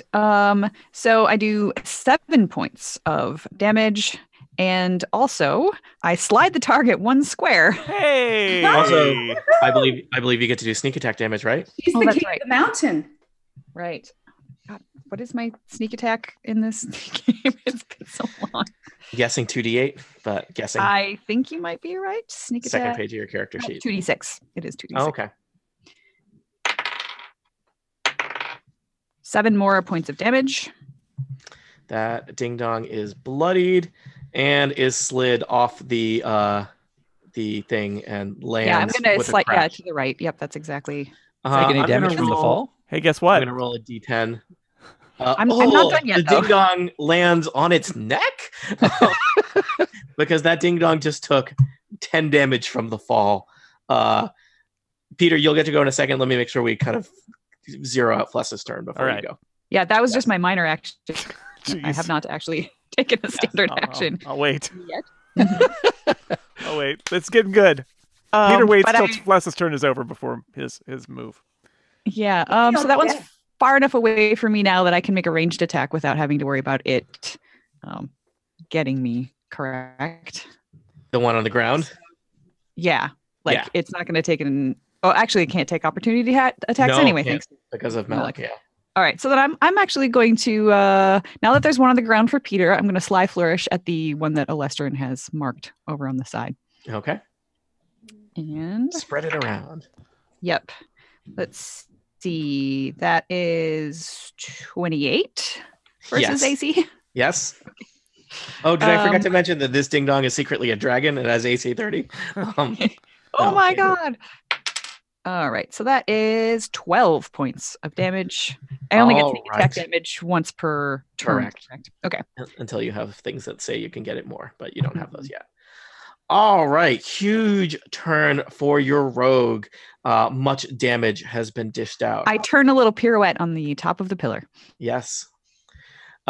Peter, did you want to be I had my ready action, so I should do that now. I move. So you're charging that ding dong on the floor? Yeah. All right. And we're gonna do a valorous smite. Mm-hmm. See how he likes it. And that is 25 versus AC. That's a hit. All right. And that's going to do 16 damage. Ooh. You smite that ding dong, and it is no more. Yeah. Hurrah! Teamwork. And every ding dong within 3 squares of me, so just the one on the left, is now subject to my divine sanction too. So it has to attack me or take some pretty radiant damage. Okay. So it is the ding dongs. Should we is this a good how are we on time? Should we take a break? Or I feel like I feel like you might want to threaten us with the ding dongs, and then we'll break. Okay, so, well, that was a big turn for Flessa, who dealt out a lot of damage, and Peter Dragonforge was able to dispatch the first of the 3 terrifying helmed horrors, but 2 menacing Ding dongs. horrors stand atop the pillars, ready to rain down destruction upon Dragonforge and associates for dealing with this room that they totally didn't need to go into and disturb. Will they be killed by these guys? Will any of the stuff in here be totally worth the trouble they have created for themselves? Find out next time on Total Party Kill. Ding dong. Dun-dun-dun. Ding Hey. dong. Speaking of ding dongs, I got to pee. Yeah. All right. Ding Yep. dong. Brief So- episode break. Episode break and game break. Is anyone Yes. actually watching on YouTube at this point? Well, there's people in the chat. I don't know how many people are watching. Let me see. But I mean, I people should shared the feel link free- with my mom, so Oh, nice. I don't know. 12, it says. 12 people 12. are watching now. All right. People should take a 5-minute break or so, and then we'll play some more. I'm digging the extra breaks. Oh, that blast scepter is pretty sweet. Yeah. Level 7 plus rare. Mm. All right, gotta go.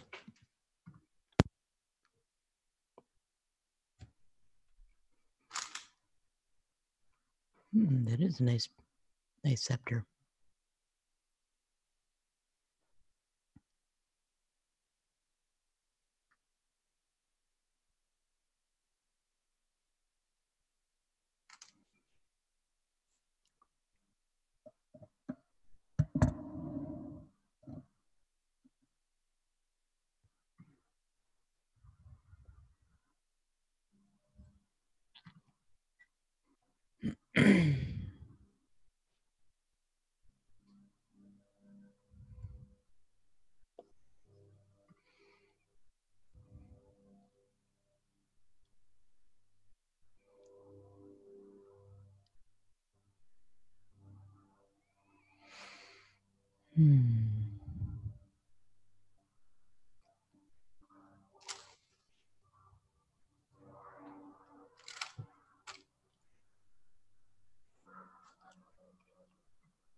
That sounded like a parakeet. Yeah, we have a parrot, Cool. and it was briefly near me. Then it walked away since it was on someone's shoulder. Nice. When we play at night, the parrot's asleep, so you don't hear it. But when we play during the day, the parrot's like, "Oh, I want to play Dungeons and Dragons too," which is to say, I want to yell all the time. I want to play with a parrot. That would be amazing. They're not great at it. No. Yeah, that's okay. I'm not great at it either. It's been a while. So But it's all coming back, right? it's all coming back. That's right. That's right.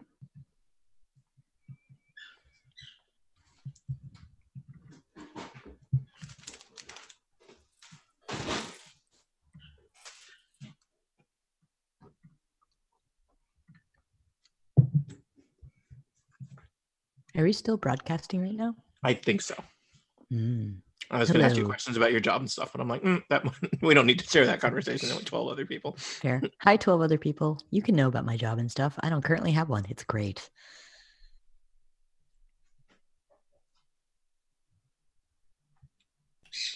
More tea was made. Ooh, I heard the bird. Yeah, Mm. birds in the kitchen, so closer to the microphone than usual. I like the roll cam a lot. Oh yeah, hi everybody. I'm back. It's hanging on my microphone boom right now, which is a little too far away, even though I've got it zoomed in, but I'm not quite sure. I gotta think about it. There's probably other ways to do it. Mm-hmm. I don't know. It's fine. Well, it looks cool. I like it. It is fun. I was trying to figure it out because I've this other camera that is independent of my iMac, so I can hang it somewhere. So this is what I'm attempting to do with it. That's super fancy. Yeah, I've just stolen my friend's podcast setup, so hopefully I sound slightly better than normal. You sound great. Yay! So Webcam settings panel. yeah, Richmond had a really rough night the night before.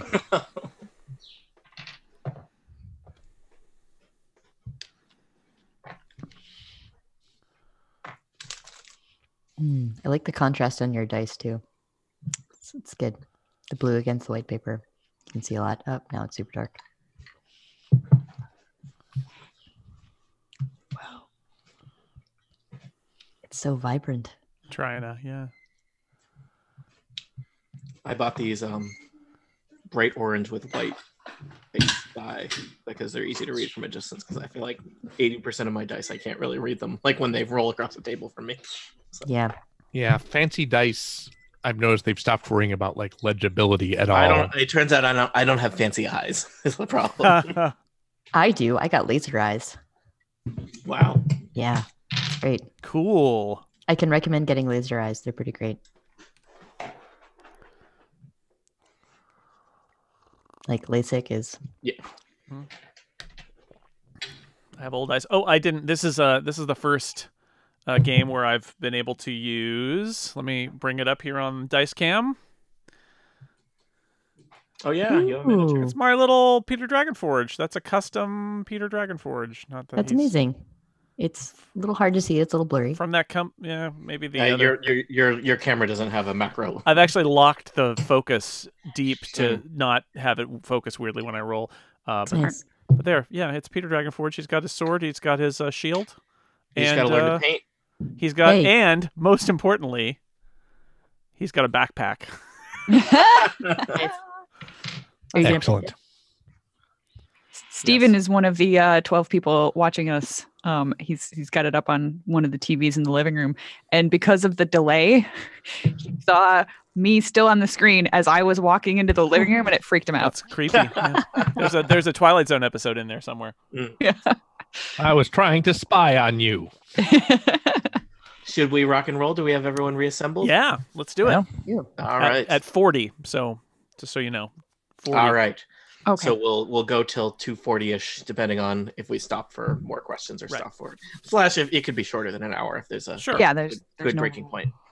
There are no rules in podcasting. I'll allow it. Welcome back to Total Party Kill. I'm Tony Sindelar, Recording. your dungeon master for life. One rule. Today, we're here on Total Party Kill, the podcast where people pick up things they shouldn't, and we find out what will happen to them. Joining me is Monty Ashley. Hello, I'm Monty Ashley. I'm playing Melik, the Tiefling Wizard. Joining me is Steve Lutz. Hello, Lestrin Quiverbottom, present and accounted for. Joining me is Georgia Dow. Acrid Corn Balthazar. I have a different voice every time. I'm going to try to keep you confused. Yeah, same. Joining me is Sarah Barber. Hi, I'm Rizwin, and I touch things I shouldn't right now. Also here, it's Erica Ensign. I'm listening. I'm Flessa. I like stuff. And last but not least, in turn order, it's Jason Snell. I am Peter Dragonforge, human paladin who loves Bahamut. Last time on Total Party Kill, our adventurers took refuge in a room with strange pillars, with strange objects spinning in space above them. Rather than safely not having anything to do with this, they touched some of the objects. And Here it we wasn't deal with the Flessa fallout. for a change. So the objects turned into helmed horrors, which our players call, Ding dong. Ding dong. and they are doing battle with it. We join the adventure mid-battle. Peter Dragonforge has dispatched one of the helmed horrors, but two remain standing atop these menacing columns. Let us see what will happen as Tony buys for time to figure out what will happen. Flessa is So- still doing a pirouette in the on the one in the middle, and I wave at one of the other ones. Hi. All right. Rizwin, you are face to face with a helmed horror. The helmed horror slashes out with a huge, glowing greatsword at you. Great. 22 versus armor class sounds very threatening. Yeah, it does actually sound kind of threatening. I'm just gonna go ahead and roll damage, just just roll in case. damage. Okay. You will take 13 damage as the fiery sword of the helmed horror cuts into you. And from four squares from 4 squares over, Peter looks up and sees Bahamut smiling down at him, and the helmed horror takes 7 radiant damage from the wrath of Bahamut. Oh, because it didn't attack you. Yep. Georgia, were you saying something bad was going to happen too? That was it. Same thing. Yeah, she knows. She's wired into Bahamut too. She knows. Well, the deal. she is a warlord. She is a dragon. So there's a lot of connections. Well, that's great. The helmed horror just got himself bloodied on his own turn. I feel like, maybe the reason you all are not afraid of helmed horrors, maybe it's my fault. We are afraid of statues and rooms and doorways and hallways and not ding dongs. I thought like helmed horrors, like I was really leveraging the statue fear because they're like a walking suit of armor. It's not a statue. I got a whole theory now. Guys. I got a theory, which is if you give a fearsome foe a goofy name, then they have no power over us anymore. So what I'm saying is, when we meet a dragon, inevitably, let's all agree to call it a goofball. Are you sure you don't want to be playing a bard instead? All right, the other helmed horror. You know what, Rizwin, give me a D20 check to try and stay on the pillar too, since you got hit pretty hard. Is that like? Do I use just give reflex? me a flat D20 check? Flat D20. All right, 19. You have no trouble staying, though. You take the pain, but you're on the pillar because let me tell you, center of gravity. Yeah, low center of gravity. Falling off the pillar, taking falling damage, and then landing on an electric floor would be worse. That would be worse. Good thing I'm a dwarf. Right. The other helmed horror finds himself on an unoccupied pillar and surveys. Yeah. Speaking of the floor, I was supposed to take 5 points of damage at the start of my turn. I will honestly do that. Wow. So the helmed horror surveys the battlefield looking for a target and sees the threatening figure of Alestrin Quiverbottom. I'm standing up on a pillar right next to him. Are you asking to be hit? Yeah. Go ahead and swing at me. That's it's a free action. The come at me, bro. Free action. You know what? No. Like I don't understand what's going on here, but I'm not playing into it. You're magic and you do all kinds of weird stuff. I'm not falling for that. And I was literally just going with it sees Alestrin in the corner there. So Alestrin, you get a crossbow bolt shot in your direction. But it is a 9 versus AC. Yeah, that's a miss. Okay. So the helmed horror makes eye contact with Melik. The helmed horror has no eyes. It's just a glowing, empty shell contact. Yeah. All right. Well, that didn't go. Call great yourself for me. an archer. Melik, it is your turn. Okay. The pillar on the far right. If I push the creature to the right, is there room for him to fall off, or is the pillar all the way to the wall? Let's say yes. Great. Then I am going to because I don't make things when I put something up high, it's so that it will fall someday. Right. Why do we fall, Master Helmed Horror? So sorry. Wow. I've buried enough helmed horrors. Ding dongs. I guess I'm going to give him some. You know what? I feel better about my Michael Caine impersonation having heard Jason. So I got nothing. Yeah, there's a little bit of Sylvester Stallone in there, Jason. You got to work that out. I buried the helmed horrors. I killed them and then I buried them. But that's enough. I'm tired. There is some Stallone in there. You're right. Honestly, it's too comprehensible. Stop, or my mom will shoot.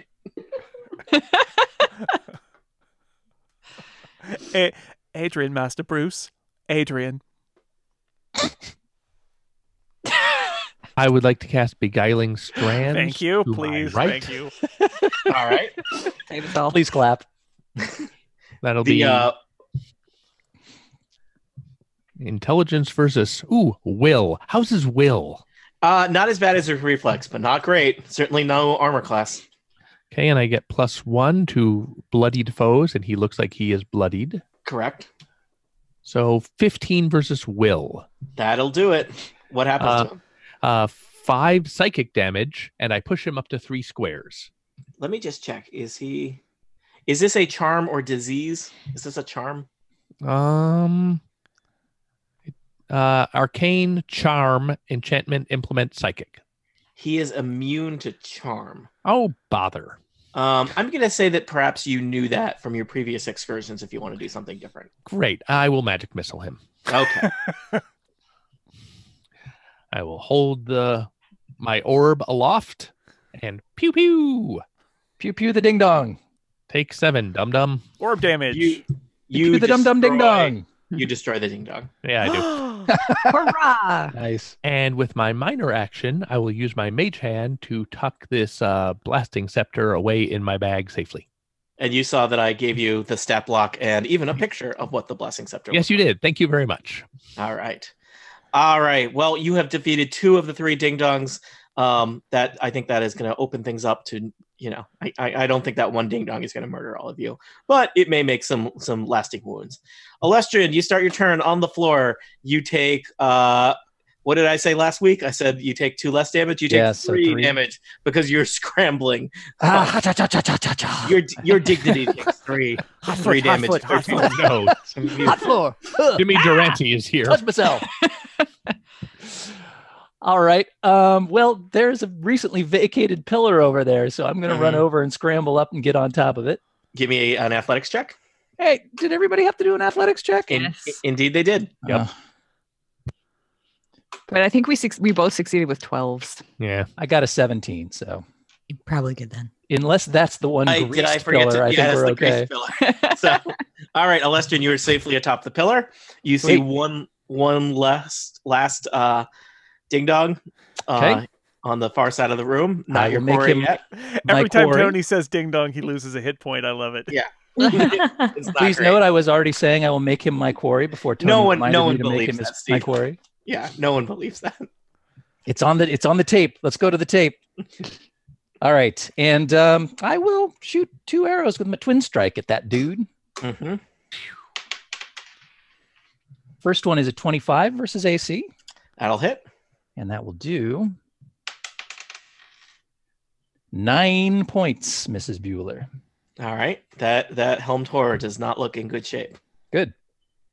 The way I like it. And that is a 29 versus AC. That'll also hit. 5 more points of damage. Did you include your quarry damage? I was just about to roll that The helmed before I horror was interrupted. The helmed horror has 4 hit points left after the 2 things you've done. Well, I'm glad you reminded me because that's a 6. All right. Your arrows tear through the magical energy that animates the Holmes horror, and it disintegrates away, leaving just an empty helmet that falls and clatters on the pedestal. The floor goes quiet as the crackling energy subsides, and the kind of magical field around the doorway dissipates. I take the helmet and put it on.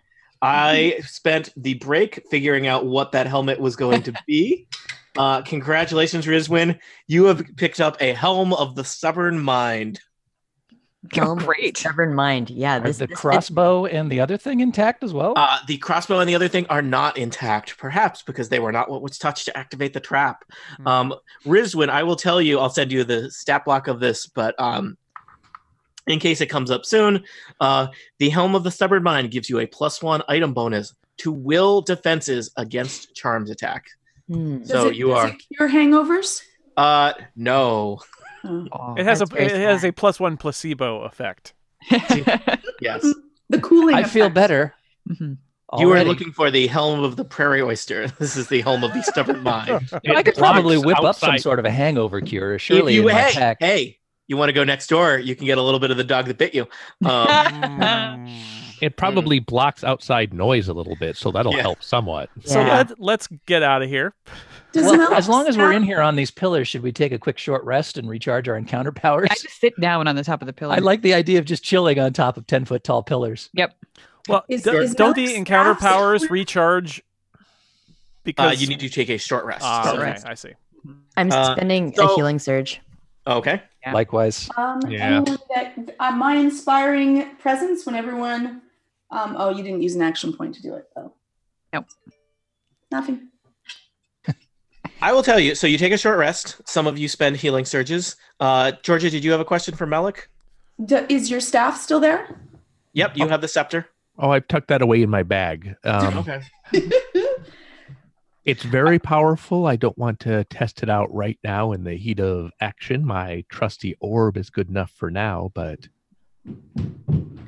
Did we get an action point after that? Sorry for their healing. I'm not healing. Okay. I'm not If healing. anybody wants a healing surge or a healing word, I'm happy to give it to them. I'm good. I can also do that. But did we get an action point after that, or do we get an action point after the next one? That's a I've tough lost one. track because it goes way back because it's like it's actually back. So to we the should fight. probably say, yeah, we get an action point. I think Hey. so. Okay, fine. We not only did this, but we also managed to escape a bunch of werewolves. So I feel Yeah, like well, sure. That was a harrowing encounter. Hey, you don't know how close you came to destruction. Slash awesomeness. We could listen against the wall here and see if their destruction is they're howling. currently raging in the next room. So, and in fact, I should mention. So you spend a little bit of time resting, recharging your powers here, and then as you're getting ready to depart, something strange.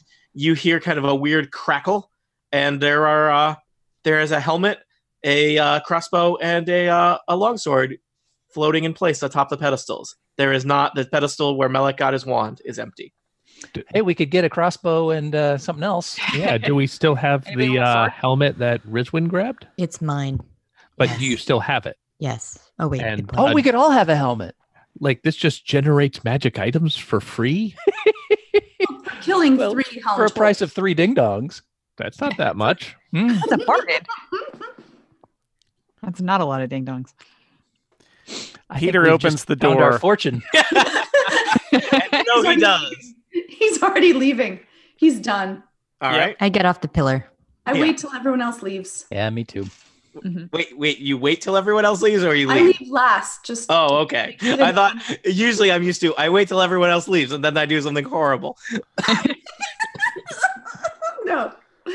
I could still grab something with a magical hand that doesn't touch anything. So you leave the room. At least it doesn't touch things it's not supposed to, like some people. You know what? My head is feeling a bit better, thanks. Yeah, unfortunately, Rizman may have learned the wrong lesson from this, which is Yeah. taking Oh. stuff is great. Yeah. See, boss? See? That's the wrong lesson. I know So you you should head take things. south from the northeast chamber or northeast corner of this huge Colosseum-like room.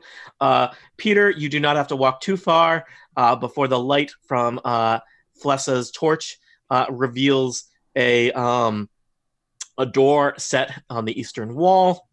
The Colosseum-like walls continue further east as well. Or south, sorry, I should say. And why doesn't everyone give me a perception check? I don't know. Why not? +1 to everybody. Sweet. 24. I have a 28. 23. 22. Wow. Or You are aware of the, it sounds like a group of scoundrels chatting and talking in Thieves' Cant. It sounds like they are ahead of you, moving away from you, probably at a leisurely pace. So you could allow them to just, you could adjust your pace and make sure you don't close with them, or you could come up behind them. But they are basically directly to your south / maybe a little bit southwest. Do we have an idea of how many? And how far? Yeah, That was you a were lot of good really well, rolls. right? I am going to say that you hear, based on footsteps and conversations, I'm going to say it sounds like in the neighborhood of 5 or 6. Huh. There are 5 Do or we- 6 of us. There are now. Things are different now that Rizwan's here. Yeah, that's right. There were still 5 or 6 of us then. Also, some of you had just fallen like 40 feet, landed on your ankles. That hurt. Yeah. Peter's safe wing ambulate. You always land on your feet, even when you fall from 50 feet, and maybe would have liked to land on your shoulder. Oh, speaking of the giant statue, do I recognize it, by the way? Or is it just a giant statue of it is pretty unrecognizable. It was described to the other players as like it's missing its head, and The head's gone. the head's gone. So just so you know, Rizwin, I'll reveal a little bit more. You probably can't quite see And that it's far, also but electrical or you something, knew from isn't it? coming down that it was in the middle of this chamber. Right. So- Well, I came down it, right? You totally had to. Yep. Great. I seem to recall it zapped us when we touched it. Yep. It totally did. Totally. So, Peter, you stand at a door, Yeah, let's as we do in Dungeons and Dragons. So here's the question: do we want to sneak up behind the roughly matched rogues who are patrolling here and see if we can, I don't know, ask them questions / knock them out / kill them?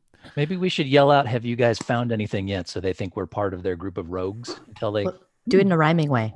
Mm. Oh, you haven't, I bet. Seamless. So we could do that and engage with them, or we could continue to poke our heads in various creepy rooms. Yep. I mean, the worst thing that you could do is find yourselves like trapped in a horrible room as the rogue patrol is coming. I feel like you've now spent enough time in this little corner of Undermountain that you get the sense that that group is like patrolling in a clockwise. Yeah. Yeah, they're like those ding dongs. If only we had like a hole to trap them in. Let's find a pit. Are there any female voices amongst the ones that we've heard? Yeah, there are some. Any of them sound, a little higher pitched, like they might be coming from a small halfling body?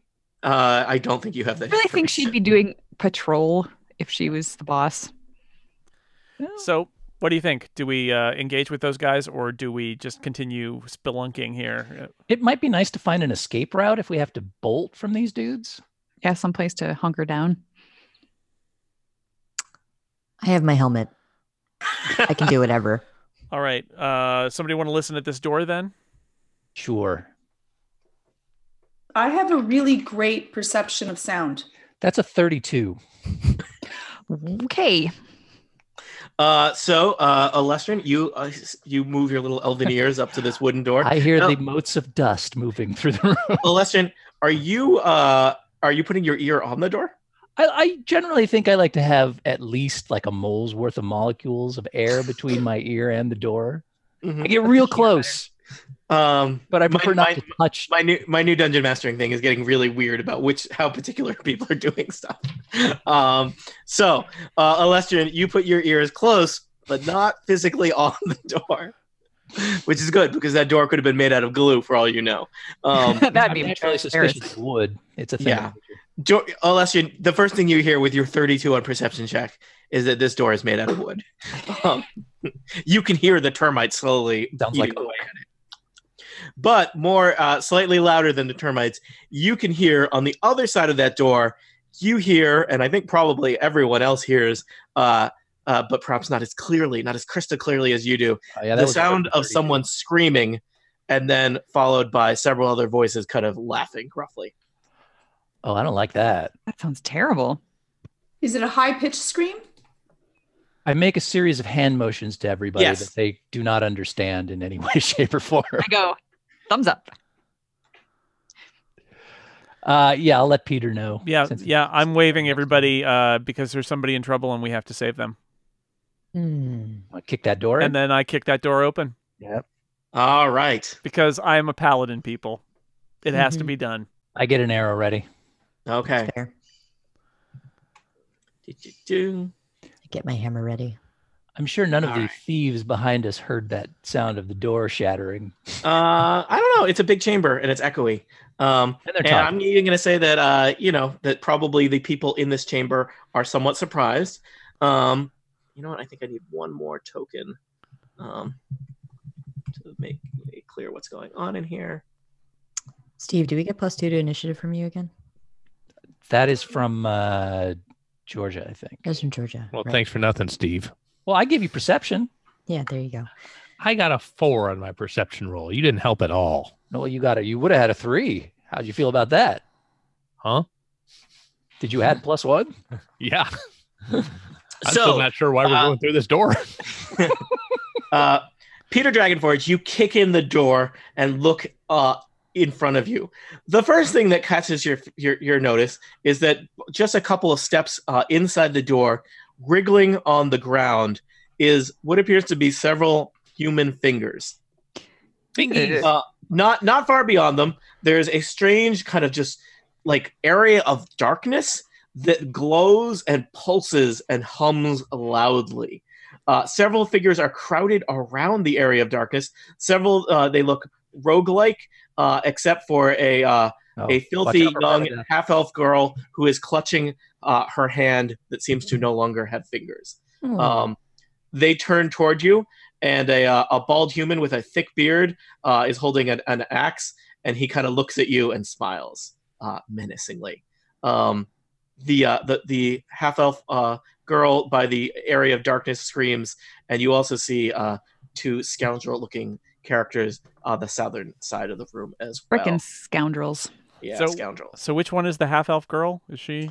This one token that looks very different than all the other ones. By girl, do you mean this is a child or just a young half-elf? It's a young girl. This one here. You see it? Okay. Yeah. She's huge. She's large. Sorry, the tokens are not to scale. Young but all right. swarthy. Why don't you all roll initiative? I'm going to say that you're going to get a surprise round. Yay. Remember, on a surprise round, you get a single action. And +2 to +2. initiative because of Acrid. Oh, yeah. That's a 9 for me. 17 for me. Got a 12? I Yeah, only got a 25. 13, which is shockingly low for me. Shocking. I got to set up my... Except I'm far enough away that I probably can't do anything. Or can I? Or can you? But we aren't even going to try to reason with these guys, huh? He just cut off her fingers. Yeah. No, Flessa goes first. Flessa's not big on reason.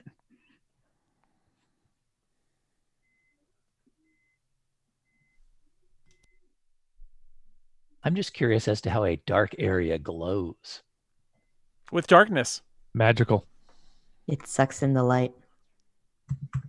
Anti-glow. Those are all great answers. Thanks, team.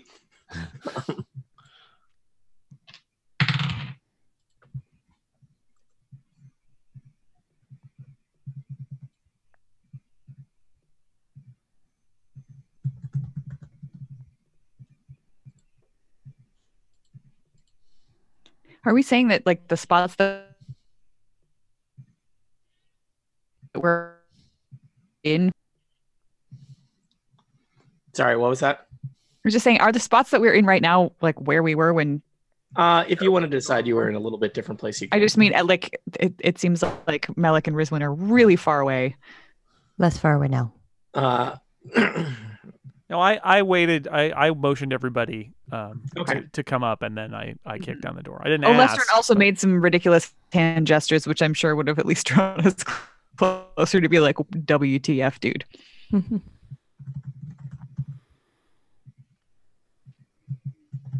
I'm just setting things up that I realized I should have done earlier.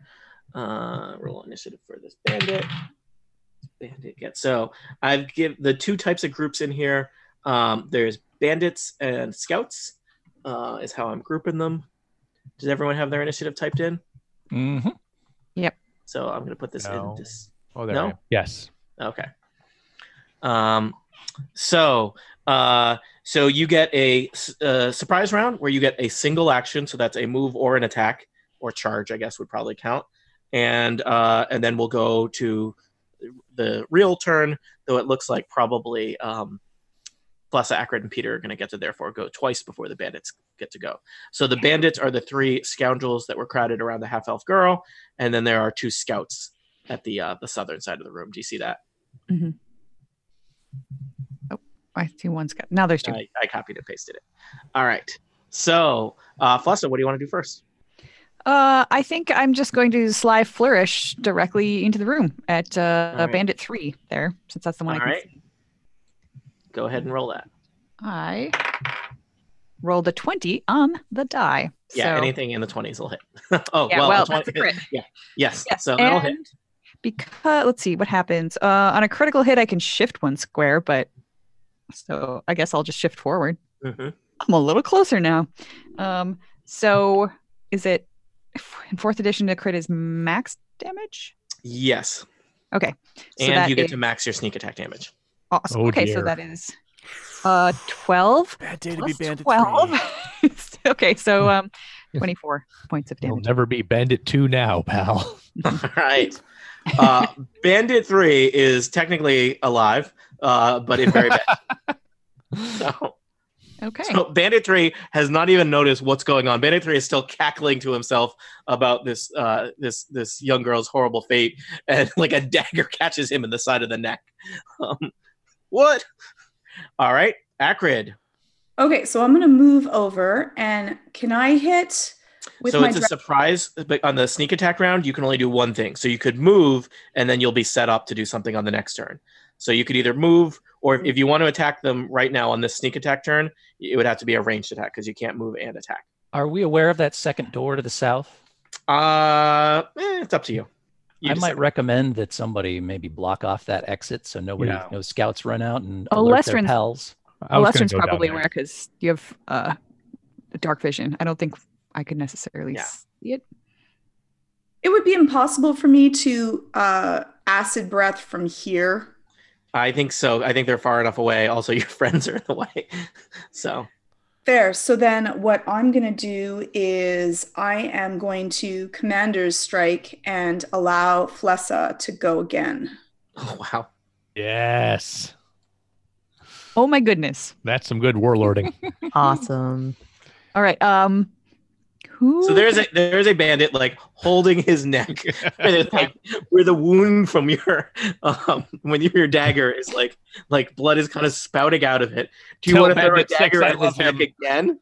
Yeah, I mean it's like a target. It's a bright red Yeah. dot. So It's shiny. just for it. So it's a ranged basic, or does it have to be a melee? I think it has to be a basic.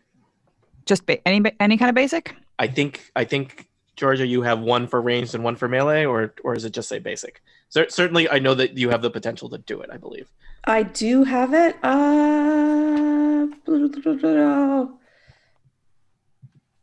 Because if it's melee, I wouldn't be able to reach. I just want to. No, it sure I'm- says melee basic. And I do not. 1 second. Let me just see if in my encounter ones I have it. Oh, I think I do have it somewhere. Oh, I may have imagined that. It may have to be melee. Sorry, Georgia. Yeah, I just seem to remember wanting to do that previously and not being able to. Yeah, it's just Yeah. a melee basic I attack. have a knight's move, direct one of your allies to a more tactical advantageous. No, that's just movement. Yeah. But that No. might be good for like Peter. Yeah, I could see if Peter, are you in range? 'Cause Peter only gets one. Yeah, action. I'm not in range, so if you can let me move, then I can hit Let's do a it. guy. All right. Boop. So you use knight's move. Can you just read? I'll for us use what knight's move. In Bahamut's name. Excellent. You have to move in an L, Peter. And don't talk think like that's how Bob that Seger. works. Right now I got to go like up and over, so there, or I can go I also down apologize. here. It looks like my grid does not line up perfectly with this room. I think my Photoshop skills and for designing big rooms ran into some Roll20 technical limitations. So, Why is this It's room just so the red? person that tiled the room themselves. That's all. well, that was me. So, I'm Also. sure it was one of these dwarves or something. It was them. Hey. Oh, sorry. Ouch. I think we were waiting for you to tell us how knight's move worked. Oh, apology. No. Wave of your arm. You direct one of your allies to a more technically advantageous position. It is range 10. So you can take a move action as a free action Oh, so you can go anywhere in a move action. So. that you can usually go. All right. Well, I'm moving. Let's see. I was already in the doorway, so you probably don't need to move me. I could have just said that I came in this doorway, but I don't know if I need to move in a. You might want to move so other people can get in. Yeah. 'Cause Okay. If not, no one else can. I'm gonna move there. Let's say, can I Okay. stand there? Yeah. Sort of like inside the doorway. Yep. But I don't want to be flanked or anything by the dead guy who's going to die. All right, so you're going to close with Bandit 1, we'll say. Yeah, and that's the mean guy, right? That's the guy who looked at me and was like, ooh, yeah. Okay, smart. All right, and now it's your turn, Peter. Well, I'm going to hit that guy then. Do it. How about that? That is a... Which one do I want to do here? Ardent Strike. Yep. 26 versus AC. That'll do it. I think you've been on a very good roll streak, everybody, this session. And that is 8 damage. And he is now subject to my divine sanction. Are there still ding-dongs in the turn order? Oh, I probably forgot to delete them. Now they're not. We're not afraid of them. No, that was all right. Technically, that was my virtuous strike, but so he's not subject to my divine sanction. Okay. Because I can only do that when charging, and that was the surprise round. So yep. I can't sanction him yet. Melik, surprise round. I am going to use my speed of 6 and go south and stand over here next to this other door. All right. Alestrin, surprise round. Oh, good. Melik took care of that, so I don't have to. What to do? Bandit 1 looks nice and meaty. That should make a good target. Say to him all the time. Hey, man, that ain't cool. But meaty's great. I like a good hunk of meat. All right, keep talking. I can't make him my quarry because that would take a minor, so I'm just going to plunk him with a couple of arrows. All right. I'm sorry, which one would you do? You said meaty and everything kind of phased out. Bandit 1 is my target here. All right. So I will fire 2 twin striking arrows. Now remember, you probably can't do any of your elven accuracy stuff because you only get a single action. So. But you'll still be able to do that in the future. It does say free action on here, Tony, for my elven accuracy. I'm sorry. I assumed it was a minor action. I guess you could. So let's see how long my rebounding longbow, which also does free actions, would have something to say about that as well. Let's take 2 shots at Bandit 1. So that one is a 22 versus AC. Everything above 20 is going to hit these creatures. Whoop. Creatures. Oh, that will do 8 damage. All right, 8 damage to Bandit 1. This has Second already been hit by Peter. Oh. Second shot. Ooh, that is a 29 versus AC. And this one does 9 damage. All right. You have bloodied Bandit 1. Like it. All right, Rizwin, surprise round. Oh, shoot. Never mind. Surprise round. What am I doing? I am over here. I don't could have done something cool and failed to do so. I'm sorry. Sorry, team. You let us down. Again. Hang in there, buddy. Yeah. You'll get to do it next time. Yeah. I'm going to do Sacred Flame because that's a ranged attack.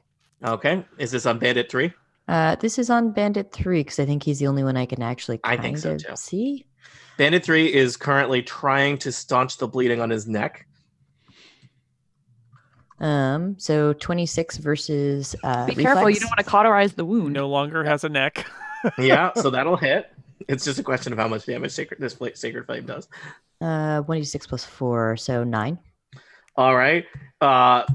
Bandit 3 has staunched the blood, or is attempting to staunch the blood, but his hair is now basically on fire with radiant fire. He is technically still alive, but but quality of life is an issue here. Also, one ally I can see can either choose to make a saving throw or gain temporary hit points equal to my charisma modifier and 1/2 my level. So, all right, I would give somebody temporary hit points. Who wants 4 temporary hit points? I'm going to give them to Peter. Yeah, he's right in there. I would say Peter is the one person you can't see. Yeah, you can't see me. That's a really good point. Who wants them? Flessa, I'm going to give them to you. You got that, Erica? Yep, she gave a thumbs up. Okay. 4 hit points. I got a lot of tabs. All right. Anything else, Rizwin? I guess probably not because it's a surprise round. Nope. All right. I think you have significantly softened these people up before they even get to go. Flessa, it is your turn. You have 4 temporary hit points. There's a lot of blood in that room already. Now you get a full turn. All right. Well, I want to come in the room. Remind me how areas of like threatened areas work. Can I move to there without Bandit 1 taking a swipe at me? I'll say yes, because my Okay. grid doesn't quite line up, so I'm being fast and loose with the grid a little bit. Okay. Then I'm going to low slash this Bandit 3. Yeah. All right. Which is a minor action. Bandit 3, hair And- currently on fire, blood Whatever. seeping through his hand on his neck, and Didn't roll very well. Is that 17 versus reflex enough to hit him? yes, that's plenty. And you low slash and take off his kneecap for Or 7 points of damage. all right, Bandit 3 is gone. Okay. I'm going to Nice. slide his corpse out of the way a little bit, one square, because it's the thing I can do. As he falls. He can, Just out of the way, you. yep, exactly. And then I will slide flourish from here at, say, Bandit 1. All right. I'm glad you're on our side. Mhm. I rolled really crappy again. So that's only a 16 versus AC. I'm gonna His guess- AC is 16. Oh, Nice. okay. All right then. So that's 9 points of damage. Do I have no? 9 points would not kill him, but I he have hasn't gone yet. gone yet. Yeah, that's what I was thinking. 7 more points of damage. That'll kill him. And you killed two bandits before they had even gone. Mhm. There's still time to take out that third one. Man, it's just our last name, man. We never stole nothing from nobody. All right, and that's it for my turn. We're musicians. We're in the band It. And that's a Dan Moore quality joke there. I like it. Cool. Mhm. I dig it. All right. Acrid. Okay, I'm going to head into the room Mm-hmm. and I will stand in front of Flessa. I'm slightly crouched in case. Mm-hmm. You know, Yeah. Staircase. yeah, that's Yeah. the idea. And I am going to Dragon Breath the one in front of me. Mm-hmm. And it is a 26 versus reflex. These, I thought I would make compensate in numbers, but it turns out you all are just rolling through these.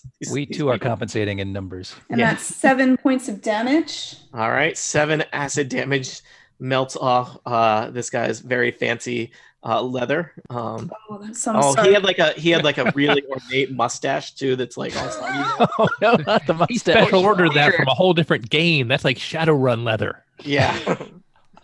Not mustache damage. That's sad. Okay. And then I'm going to attack with my vicious longsword. Oh gosh. Yes. I almost feel sorry for the bandits. Plus 11, 27 Yeah. plus, one sec. Those scouts down there have to be shaking in their boots. 7 points of Have damage. they even noticed us yet? Yeah. They're scouts. Surely they notice things. Their whole Hopefully. job. Maybe they were scouting that chest to the south. Mm. All right, Acrid, big Yes. turn. Are you all set? I'm done. Peter. I'm just going to step up and hit the remaining bandit. Mm-hmm. I'm just gonna move that corpse out of the way.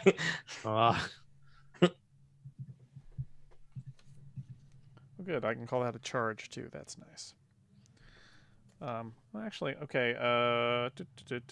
Yeah.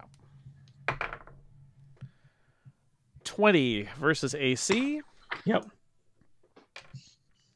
7 radiant damage, Okay. and he is Uh-oh. sanctioned by me. Some new fellows have arrived on the scene. No, I was wondering if anyone would notice what was going on over there. Depends how zoomed out you were. You have bloody hey, cool. bandit too. Uh-oh. Grifters and tricksters. I'm a grifter. A all right. knee-breaker. The bandit gets to go That finally, seems ominous. as 2 of his friends are dead. The bandit will take perhaps his only action. It's Let's my see. only line. The bandit has several things it could do. You know what? It'll try this. The bandit whirls about Peter in front of you. Have you marked him with something? Yes. So he wants to attack you. Yes. The bandit is going to do a dazing strike on you. That is a 20 versus AC. Uh-oh, I can do a dazing strike. I know what that is. 20 versus AC, Jason? That does not hit me. It's been so long since we've had to look at our AC. The bandit dances about you with a dagger, and he tries to throw some sand in your eyes, but you get your skills up. And you just close your eyes at that part. Just close them for a minute, and then it's fine. That And bully. you just open them again. He seems less to try that trick. And the bandit's going to shift kind of to the side of you, at least, so it's not being flanked, or not flanked, but not being cornered by you and Acrid. Peter already mail ordered that Charles Atlas course. I don't think Sand's going to bother him much. Yeah. So that was the bandit. Melik, you are next. Do I see these guys coming up behind us like this? Give me a perception check. Oh, okay. Oh no, there's a knee breaker in there. Oh, I don't like that. I like my knees. Yeah, I don't mind being. It's only his own knees. They're hinges for my legs. Yeah, these grifters, I'm not that worried about. Go ahead and take the money, but don't break my knees. Sorry, my perception is plus. Nice PDF setup here. +2, but I have a +1 from somebody, so I have a +3, and my total roll is 11. Nope. Okay, So, well that makes your blood is pounding in your ears, and you're in the heat of battle. You're very focused on that door in front of you. I'm not really in the heat of battle. That's all pretty far from me, and I can barely hear them. Yeah. But since I can't see those guys, I would like to open this door. Step forward and open this door. All right. You see two elven scouts. They are armed with short swords and long swords and look ready for battle. That sounds like overkill. Short swords and long swords. So They have both, one of each. Oh, One of each. just melee weapons. Cool, Yeah. cool. I'm the one that's near them. Yep.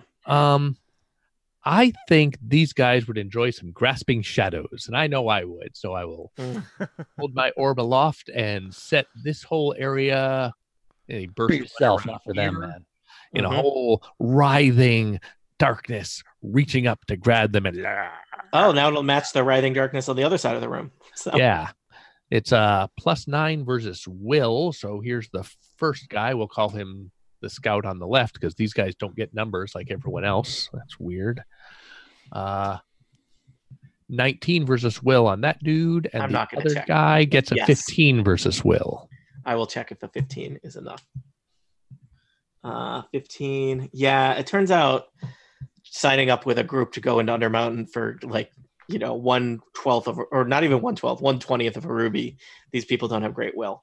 So Yeah. they are both consumed by your grasping claws. Good news, your portion is going up every turn. Oh no.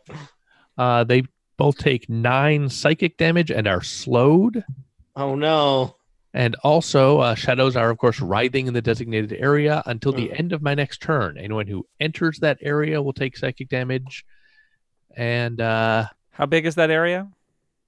just a burst 1. So it's just this 9 squares around this. Sure. Okay. Thank you. That's all. All right. Alestrin. Yeah, I've got extremely sharp elven senses and a passive perception of 22. Do I just notice these guys coming up? You know what? You hear the sound of footsteps and people and they're no longer before you heard the sound of footsteps and people chatting at the patrol, you hear distant shouts and stomping of boots of people advancing on this position. I'm guessing from the helpful tag under this one guy that says knee breaker 1 that these are not friends. Great podcasting, Steve. Okay. You recognize you suspect that this is the patrol of rogues you've been avoiding, who have now been alerted to your presence here. We have failed to chamber. avoid them. Yeah. By killing their pals. Mm-hmm. All right. I let out a quick shout to my compatriots in the room that there's more out here. And let's see. I don't have the ruler anymore. Where'd the ruler go? Is it off of the list of things I can do? It's in the little. It's the one right below the magnifying glass. Oh, it is? Mm-hmm. Oh, that's weird. Yeah, they changed the icon for it. Yeah, Well, that's dumb. Change is It bad. is. All and right. you can Can I choose tell to hide it this from others, which distance is fun. who looks like the big scary guy in this group?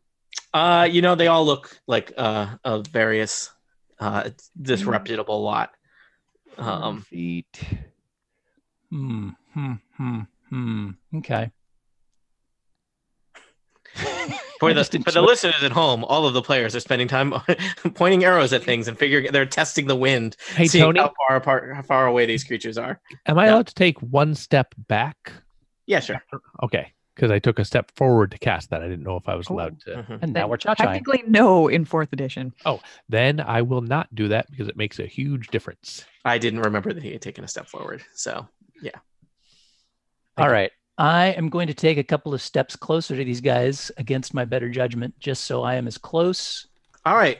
Alestrin does something where it's unclear whether it's retreating or advancing because you are about to be sandwiched. I'm between basically two groups moving of away roads. from guys no matter which way I go. So, Yeah. and that makes me as close to these guys as Rizwin, so I should have an extra +1 on my shots. Mm-hmm. Ram shot. I will make this Grifter 2, my quarry, because I believe he's the closest to me. Mm-hmm. Is he closer than the people in the room? Oh, that's an interesting point. Nearest enemy that I can see. Can I see the other bandit? Because he appears to be behind a wall. I guess you can no longer see them. So yeah. All right. Good. That's some legal rangering right there. Yeah. So all you have to do is turn your head, and that redefines who the closest guy is. That's exactly right. I just They are do literally this. behind walls. It's not. He's like if I close my eyes and don't look. If I don't look at them. I put my hands around my eyes and I make sure I can only see one guy. He's the closest. All right, so that Grifter is my quarry, and I will. They seem particularly strong. Can I see from this distance whether he looks like a tough guy or a? Let me. You know what, Alestrin, you're great at perception. I'm going to give you credit for the 30-something-year-old before. Let me describe. There is a group of it looks like a half dozen scoundrels heading toward you. You see some. You recognize them. They're a gang from Waterdeep. The Knee Breakers. They're known for their use of clubs. You see a halfling trickster who looks kind of Clubs are great. small and sneaky, armed with a That's not jagged-looking short sword. And then the Grifters are another little troubling gang in Waterdeep, and they are armed with short swords. Okay. I'm gonna say Are there any regals? Because one of those guys probably has a knife. They all That's look a deep cut. Yeah. Wow. Clubs are Hot great. dogs for everyone. Yeah, hot dogs for everyone. I'm gonna say they are all pretty similar in terms of having mid-level ACs, being melee fighters, and having similar amounts of hit points. All right. Some of them are brutes, some of them are lurkers, and but they are Well, I'm going to take a shot at Grifter 2 and one at Grifter 1 then. Okay. We'll see how that all works out. So this is Grifter 2. That is a 29 versus AC. All right. And with my quarry damage, that is 13 damage on Grifter 2. Okay. Second shot going at Grifter 1. Not as good. That is a 15 versus AC. That will not hit the AC of a grifter. Well, maybe it will if I take another shot at it with my elven accuracy.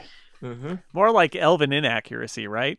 Oh, you had to do that. Actually, you know what? We're going to, because Peter belittled my accuracy, I am instead going to utilize It my was rebounding me, longbow. Steve. It was Jason who did that. Peter thinks Celestrin is great. Sometimes All right. the Well, I lines can't- are a little Since blurry. you don't do a character voice, how can I know? I just assumed he It's is my natural paladin voice. What are you talking Peter about? Dragonforge is just a paladin from Northern California. So, So that, You heard my Michael Caine. Do you want me to do character voices? it's okay. Yes. It's okay. Yes. Wait, only if it's Michael Caine and Sylvester Stallone combined. That I can Unhand do. her. I think we're saving Michael Caine and Sylvester Stallone for when we finally meet Peter Dragonforge's parents. In a scene from Victory? Oh, wait a minute. What did I say on that? On a 15? Yeah. It was Yep. actually a 16. I It was a forgot the tie. prime shot. 16 will hit. Oh, okay. Never mind about the rebounding longbow then. You know what I just realized is that this room that's giant, so roll damage for that. Victory This is the room that's movie that's- giant is great my Ruinous Giant that's mainly filled with melee rogues fighters is great for a Lestrange to just murder people as they run across yeah. the field. It's a target range. You're lucky I didn't see them because I've got area of effect nonsense. Well, you know about him now because I let you know. That's 9 damage to Grifter 1. All right, so Grifter. Oh wait, I'm sorry, I did that to Grifter 3. I'm just gonna switch their places because that's easier. Doing that. Oh, okay. dang it. I forgot my cool thing again. All grifters look alike. Can I to you. retroactively do my cool thing? No, you've done so much garbage. No. But I want to shoot a firestorm arrow and blow up other guys. Save it for next turn. Yeah, I think They might be closer next turn. Yeah, they definitely will. Oh. So, I've been very generous with you, Steve, in life. All right. All right. So, we are now on to the scouts. So, Monty, you're going to have to help me out. The scouts are in a zone of darkness or a zone of grasping shadows. Yes. Does anything happen to them right at the start? It doesn't look like it, no. If they are dumb enough to leave the area and walk back in, they will take damage. They, I think, also are impeded. So, the left scout is going to head over to the door and try and engage with you. I think you're in the doorway, so it can't leave the zone, and but will come up to you and attack you, right? Yeah, go ahead. Because of it's been hit by an arcane illusion power, it has -2 to its next attack roll against me, and also my Imperious Majesty, in that it was a creature I attacked and hit that had not yet acted in an encounter, it will have a -7 to hit me. Do you think that I think those probably don't stack? Really? What's the type of? I don't know. One is a class/other feature, and one is a feat. I think probably. I'm happy to only take a -5. That's fine. Oh, I thought that. Didn't you say one of them was a -7? No, one is a -2, one is a -5. I added them together for -7, but I'm happy to just take a -5. Okay. Also, can you say Imperious Majesty one more time? I like it when you say that. Imperious Majesty. Thank you. All right. Tony's got a new ringtone. Now, the tricky thing here is they have 2 attacks because they're going to do a long sword and a short sword attack. The first attack takes this penalty. Well, penalty to attacks versus you until your next turn ends. Mm-hmm. So I believe it gets both of them. All right. And that's the long and short of it. So this will be the longsword attack. Okay. I got a 20. I got an 18 plus. He did not get his full modifier, but he got a 20 versus AC. Oh my. And the other one, not as impressive, but 14 versus AC on the short sword attack. I don't get attacked that often, and I'm having trouble finding my armor class on this sheet. I do apologize for the delay. On mine, it's the top left. Yeah. Depends which page it's in a little shield. Yeah. My AC is 18, so it did hit me with one of those. That is an incredibly high AC for a wizard. Yeah, you shouldn't have given me this cool robe. Hey, you want to hear about this? Want to hear about this neat power I have called Infernal Wrath? I was waiting for this. Is this where you set him on fire for daring to attack you? Sure is. An enemy within 10 squares of you hits you, and the target takes 1d6 plus 5 damage. That is a lot because your charisma's so high. Roll it. Yeah. It's an encounter power, so only don't Roll get that beautiful often. beam footage. But take 8 damage for that is a lot of damage for daring to attack you. Literally his only purpose in life. with a -5 on the attack. It's just not very productive. All right. So you got hit by one of these attacks. Yeah. Well, check this out. These scouts, they're elven scouts. You know what they're going to do? You know what he's going to do for his attack that missed you? Oh boy. Elven accuracy. Elven accuracy. Still got a much -5. higher. So that would be a 19 versus AC. Even with the -5? Yes, I rolled a 17. All right. Well, that also hits then. You also get a +2. I'm told I also get a +2, so my AC is 20. What was that number you said a second ago? You don't get a +2. He gets a +2. Sorry. Because of the elven accuracy. Got it. No, elven professional courtesies. Whatever. You're a ranger, Steve. He's not. So your elven accuracy is better than this guy's elven. Really? Accuracy. That's right. I got precision. I'm sorry. Never Anyway, mind. he's hit me with both of them. Bring it on. All right. Well, this is not good for you. You just got stabbed with 2 swords, Melik. I don't even know. You know what? I would like to try to disrupt that attack before that happens. You're doing a pretty good job so far. 70 points of damage. Steve, an immediate interrupt. how close do you have to be to do your immediate interrupt? Doesn't say, but it's just a ranged weapon attack, so I'm All guessing I'm within It's range. 5 there. squares away. It's not far. I mean, I think it's So, great for Alestrin. So yeah. So that is a. Let's see. What, you shoot an arrow and That's- knock his sword out of the way? Exactly Basically, right. Yes, that's Yep. literally like what the flavor text Cool. says. Thank So you. 25 versus AC. All right, he goes in with a longsword, and you bing. And So that first of all does some damage. he has taken damage twice on his own turn. That does 14 damage. Oh my Oh god! my god! 7 plus 7. I have All right, missed he's- 4th edition so much. He is bloodied. Now Steve found a And- way to take a long time on the enemy's turn. I love Yeah, it. this is great. And he don't like takes this a penalty game to anymore. his attack roll of 6. All right, that means he was close to hitting you. I think he does not hit you. I'm going to allow Steve to use that, and the long sword and the short sword do different damage amounts. I'm going to say that Steve targeted the long sword attack, so you do not take as much damage. It's a Also, bigger he- target. He was going to do bigger damage if he had hit you with both attacks, which he no longer does. Congratulations, Melik. You have now just been stabbed once instead of twice. Way to go. I hope you're happy. I'm still going to roll damage to you. You can hear how angry I am while I'm rolling the die. You take 7 damage. Oh dear. Okay, thank you. All right. Anything You're welcome. else? And then the other scout is slowed, and Melik is blocking the doorway, so there's not room for him to get through. And he I just has guess- melee weapons. Is he just And going to go just back has and melee forth? weapons. Oh, He hi. is going to wander in the direction, but not have enough speed because he has been slowed and is unable, therefore, to close with. And he left Hi. he left the shadows. Does he get penalized for that? No, he gets penalized if he walks into the shadows. Oh, I see. That would be Which we could really make- dumb. Who would do that? We could make him do that. 'cause I have a Somebody way who of- would do that? Somebody who realizes how deadly Flessa is. All right, somebody who gets pushed 2 squares, which there are so many ways to do that to somebody. Rizwin, it is your turn. Yeah. All right. So I don't have any good burst attacks or anything like that, unfortunately. So I guess I'm going to.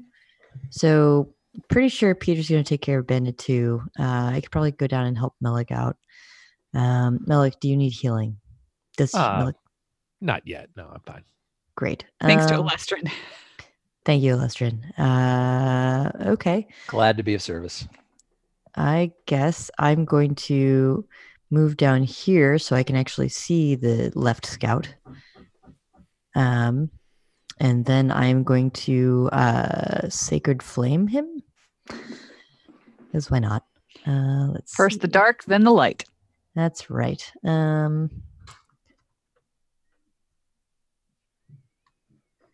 20, natural 20. Nice.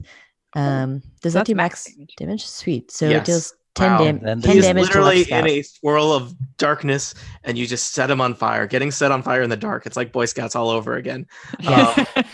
So yeah, that's really bad for him. So he takes 10 damage, and then also Melik, you get 4 temporary hit points. Oh, thank you very much. No problem. I'm sorry. How many damage? 10 damage. You incinerate him. Yeah. Great.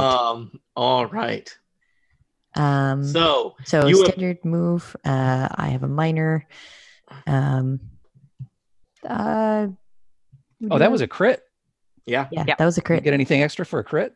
You gave temporary hit points to Melik, right? Oh, That really? happens normally. Oh wow! Check if you're you might have on your weapon. Your weapon might do something fancy. It may just be more damage. Oh, but that was Instead. a ranged thing, and my weapon is not a ranged weapon. Your holy Oh. symbol counts as your weapon if for that particular ranged attack. So I if see. that gives you anything on a crit, As far as I can tell, my holy seal is just Generic. holy seal in Yeah. generic. So I don't think it does anything. Okay. Well, you did incinerate a guy. So yeah, that's good enough. Yeah. Hey, we'll take it. That's good enough. All right. All right. And then my minor action, I'm going to cast Favor of the Gods on. You know what? I'm just going to cast Favor of the Gods on Alestrin. So if you miss, you can take it again. I love it. Oh man! Finally, a way to retake In a our shot. next episode, Steve will take a turn. So, is this probably a good break point? Yeah, we're at about an hour. Okay, let me do a closing out thing, and then we'll do the second half of combat. Also, how are we? I'm confused about time zones.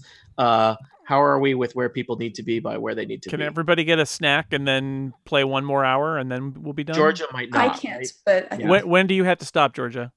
I just stop at 3. Yeah. Okay, so Erica will hand off your character at 3. That That's works for 20 me. minutes from now for us. You have to work on your Muppet voice. And Okay. well, Or whatever voice she's doing this week. I was going to This tell you week she's doing a Flessa voice. Sarah, are you good for playing another episode, or does that cut up against your out time too? Yeah, I'm relatively flexible. I would like to go get lunch, but I can play Dungeons and Dragons because it's more important than eating. Okay. Let's take a quick break, and then we'll do the initiative for stuff. And you need to sign us out. Yeah. Yeah. All right. Play us out, Tony.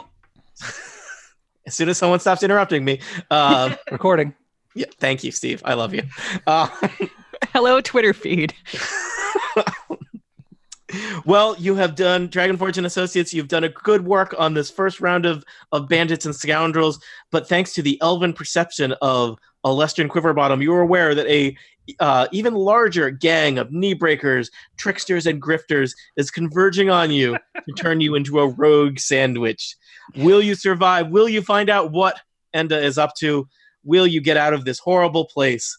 Tune in next time to Total Party Kill. Also, Jason was bitten by a rat. He needs to not forget that. This is You know who weird makes a time. good rogue sandwich?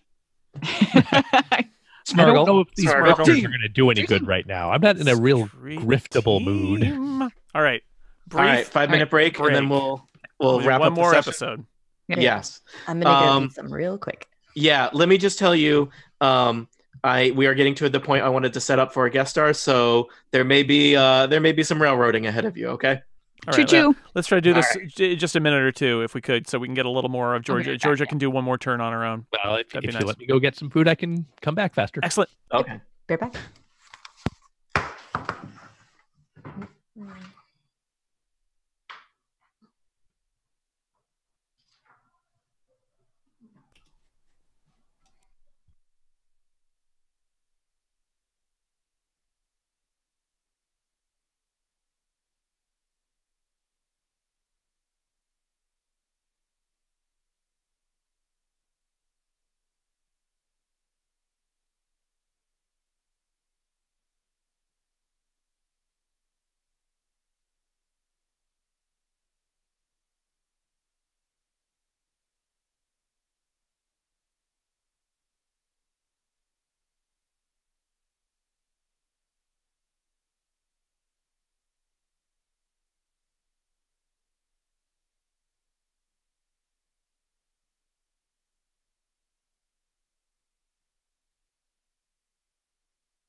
My nice headphones broke, so I'm No. using ear pods, but I'm still having to wear the Oh. nice headphones to block any sound leakage. Oh. The worst. Thanks. That sucks. Hey, Georgia, have you used any of Acrid's daily powers yet? I just want No, I have not used the daily power. I probably won't use that without you, but unless something goes horribly wrong. Totally okay. If you need to use it. I was actually going to ask, can I use an at-will exploit and an encounter exploit in the same round? Because at-will don't really count, do they? It's not whether it's an at-will or not. It's whether it's a standard, minor, or whatnot, right? So you could use a standard and a minor, but not two standards. So at-will tells you how many times you can do it per encounter, not how many times you can do, how many things you can do per turn. Okay, I'll read Yeah, up there's on no that. restriction other than that as Yeah. far as using at wills, encounters, and dailies in the same turn. Okay, perfect.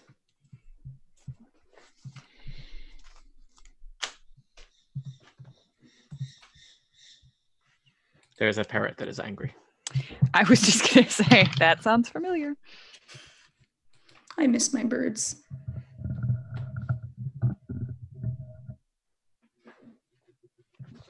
But you did already use Knight's move in this encounter, so just checking that off.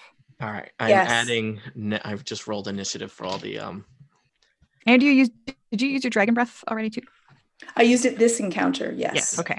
Just check. Perfect.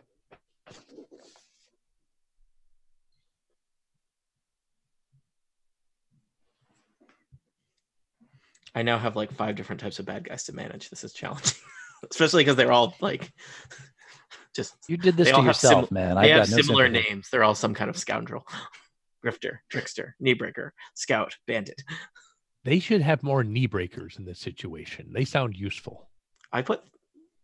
I guess I only put 2 in. Like I'd rather be grifted or tricked than knee broken. It does sound menacing. Guys, we should use this giant statue. All right. Knock people into it. It's like a bug zapper. Maybe we can knock it over onto them. All right. I think we're ready to go. All right. So let me just set up so that Steve can play against this later. I have kind of decided that there is a room on the western side of this chamber that kind of leads to the next area where you will meet the guest stars. So probably I will do stuff that will direct you that way toward the I don't know, the 15 or 20 minute mark before the end of this next hour is my plan. So I've suddenly developed an intense fear of the left side of the room. I knew I could count on you. Yes. And of guest stars. Kill them all, I say. Yeah. All right. Let's Are they see. So I spiders? have As long as I they're have not added- spiders, I'm cool with them. I've added the new adversaries to the turn order. Are we ready for us to talk it in? Yeah. All right. Welcome back to Total Party Kill, the podcast where we discover what do rats taste like. I'm Tony Sindelar. I'm your dungeon master. We are continuing the exploits of Dragonforge and Associates, introduced in their upcoming turn order. It's Erica Ensign. I am Flessa, a human rogue, and I want to stab things right now. It's also Georgia Dow. I am Acrid, and I am the most loved of Bahamut. Thank you. It's also Jason Snell. I am Peter Dragonforge. Sort of loved of Bahamut, sort of.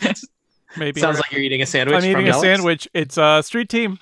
Yeah, Street from team. Melix Sandwich Shop. Flyers. Yeah. Remember, buy 2, pay for 2 sandwiches at Melix Sandwich Shop. Smurgles.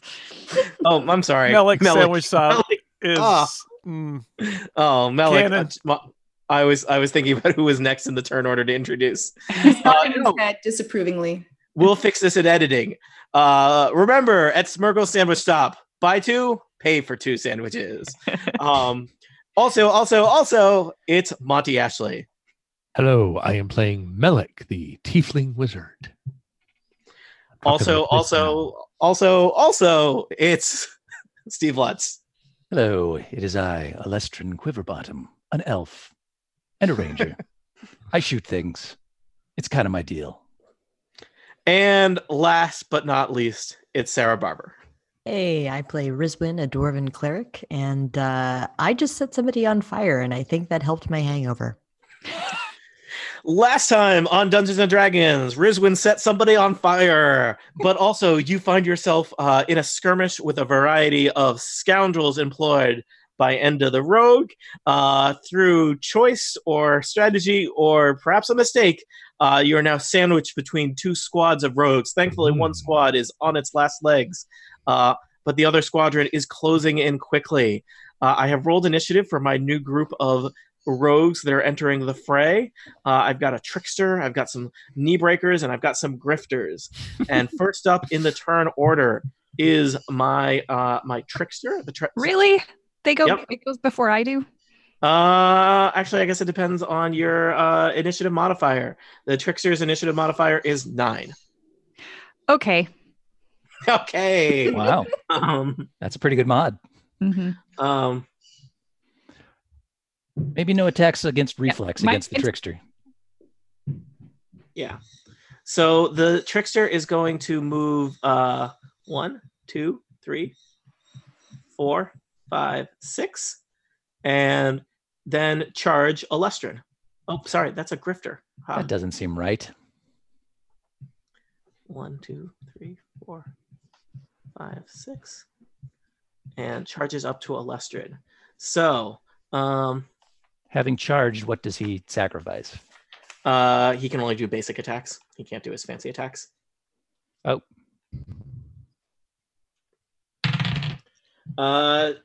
Alestrin, 20 versus AC. Ooh, yeah, that will hit. Just right. barely. You will take 10 damage. Don't like it. Sir. As a minor action, the trickster throws a smoke pellet at its feet, obscuring the area. That's tricky of it. Yep. What does that mean for me? The area is, let's see. Let's cut to the chase here, Tony. Lightly obscured. What area? Can you mark it on the map? Yeah. Do you see that blue square I just drew? No. Really? Yes, I do. Oh, okay. I was looking at the wrong set of jerks. That's fair. So yeah, that area is lightly obscured, so creatures in that area have some cover. All right. Flessa. Kill Bandit 2. Kill Bandit 2. Is Flessa sad on Zoom? Flessa is having technical difficulties. Flessa dropped her internet connection, Oh no. apparently. Also, the video is all messed up now too because we lost a person. So now Tony's head is half in and half out. It's not good. It looks okay to me. Yeah, I got no problem with No, it. on the live stream. Live stream. Oh, Because I'm carving it up pixel by pixel. There we go. And now, okay. And now Tony has moved, which means that I need to move my. Please stand by a moment. Technical difficulties. Cut to picture of Smurgle trying to plug a rat into an electrical socket. Sorry, guys. No worries.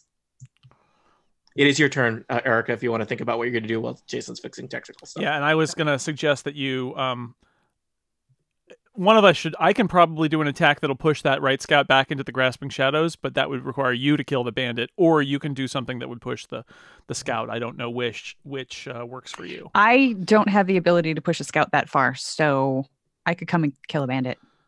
Or try to. Kill that bandit. Kill the bandit. Kill the bandit. All right, and I think we are all now properly visible. Yeah, Tony still looks a little weird, but it's close. Hey. That is extremely accurate. And now you're better. Okay. The video, this will all get cut out. Hooray. Hooray. Fixed it in editing. That moment where Tony gets cut in half will be great for the video feed. Okay. Only the players are supposed to get cut in half. I'm judging Hey, this. whoa. Okay, we're ready to go. Sorry, characters. Only the characters. Better. Flessa. Okay. I wish I had a way to push that scout into the darkness, but I don't. I've already used my low slash, and that only slides somebody one square anyway. So I don't like the idea of him coming into my face. So I'm going to move over to here. Mm-hmm. Sort of putting Acrid between me and that scout, and then so you dart back behind Acrid next to the half-elf girl that is still whimpering. I'm hoping that she's not like also some sort of enemy that's going to stab me in the ribs. She's not in the turn order. Definitely not going to be holding anything anytime soon. Ouch. I recommend avoiding the glowing dark spot, though. Yeah, I'll stay out of that. I'm going to just sly flourish at Bandit 2. That's the one that's still left alive, correct? Yes. I'm just going to move the other dead bandits off the map because it's getting crowded. A lot of corpses here. That is 31 versus AC. That is unnecessary. Tell me about First the damage. dark, then the light, and now the dim. Yeah, I'm sad I can't get on the other side of him to flank. That would have been a better joke before the episode break. 11 points. No, it was of pretty damage. good. Trust me on that. All right. Bandit 2 is still there, but not looking Oh. great. I don't have anything else that I can do. I don't have any minors left. So that is the best All right. I can do. Yep, that's it. Akrit's still All got right. a shot. I got something. Akrid, So I am going to move over and I'm going to attack while using my encounter exploit hammer and anvil. So I roll and I hit a plus my strength modifier. I hit with hopefully with a 17. that'll do it. Woohoo! And I do 6 damage. That is just enough. You pulverize that poor bandit with your Nice. hammer and anvil into nothing. Oh, I feel so bad because Peter, that would have given you a free action to attack it as well. Mm. Well, that was a good insurance policy to have. So, all right. Anything else, Akrid? You've moved. You've attacked. You happy? I have moved. I've attacked. I've dined. It's all good. All right. Next up is my grifters. Let's see. Grifters. What do grifters do? They're going to catfish us. They grift. They actually do have. They have something called river rat tactics.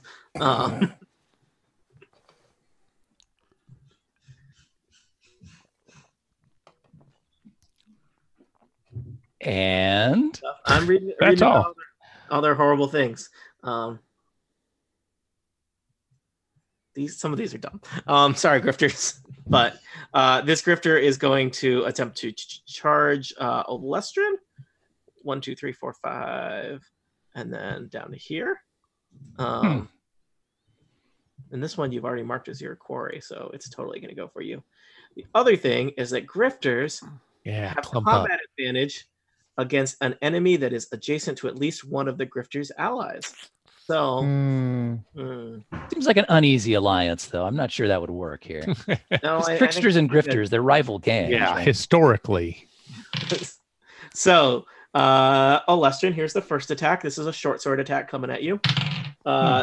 That is going to be a 27 versus AC. Well, I'm pretty sure that's a hit. Second one is going to be a 21 versus AC. Also a hit. All right. You're not going to do something ridiculous with arrows or rope or something? No, I used that saving Melik's butt. All right. The first attack is going to do choice. 10 damages to you. First one does 10. Yep. And the second one does 9. You have been stabbed twice by grifters. Whoo. Ouch. Okay. All right. I am bloodied. I like it. No. I don't. I'll heal you. I think this is a first. The other grifter runs across the area and attacks Rizwin. So What a jerk. he closes with you.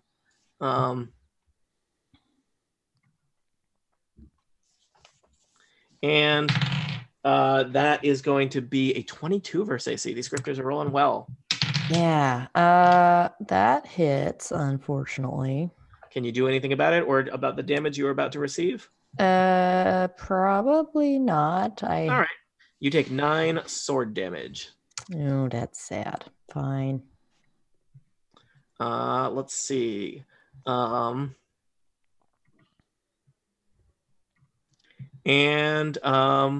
Peter, you are next. So, things look great in the room you're in.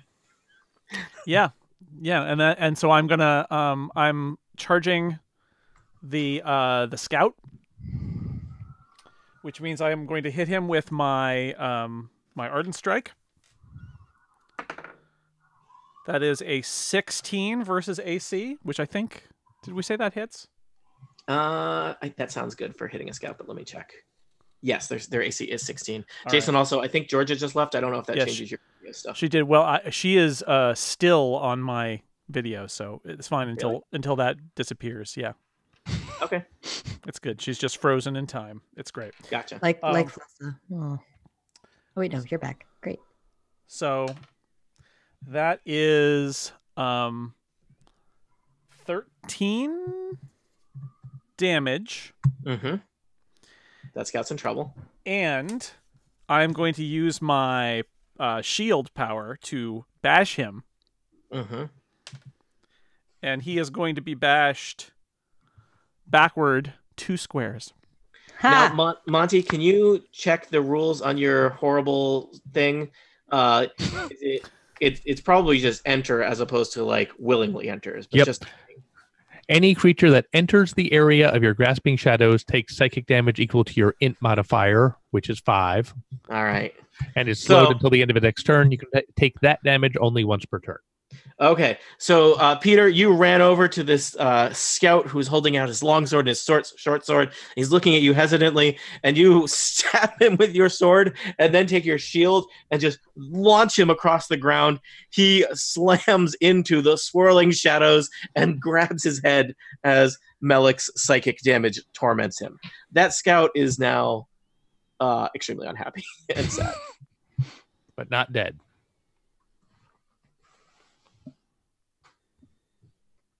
Hold on a second. Okay, yeah. Just a second.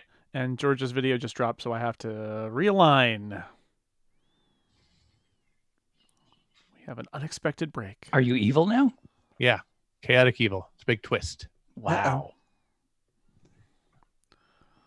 That Bahamut Sorry turns about on a that. I dime. thought there was something happening at my door. It's just my downstairs neighbors being weird. Okay, So- hold on just a second, because I finally have George's video dropped, so I'm just gonna Mhm. I'm gonna crop her out so we don't get half of somebody's head, because that is super weird. All right, and we're good. So that last remaining scout is not dead, but perhaps wishes he was. All right, Peter, anything else? I'm going to divine challenge him, so he is Thank you. under my divine sanction, and that's I think all I can do.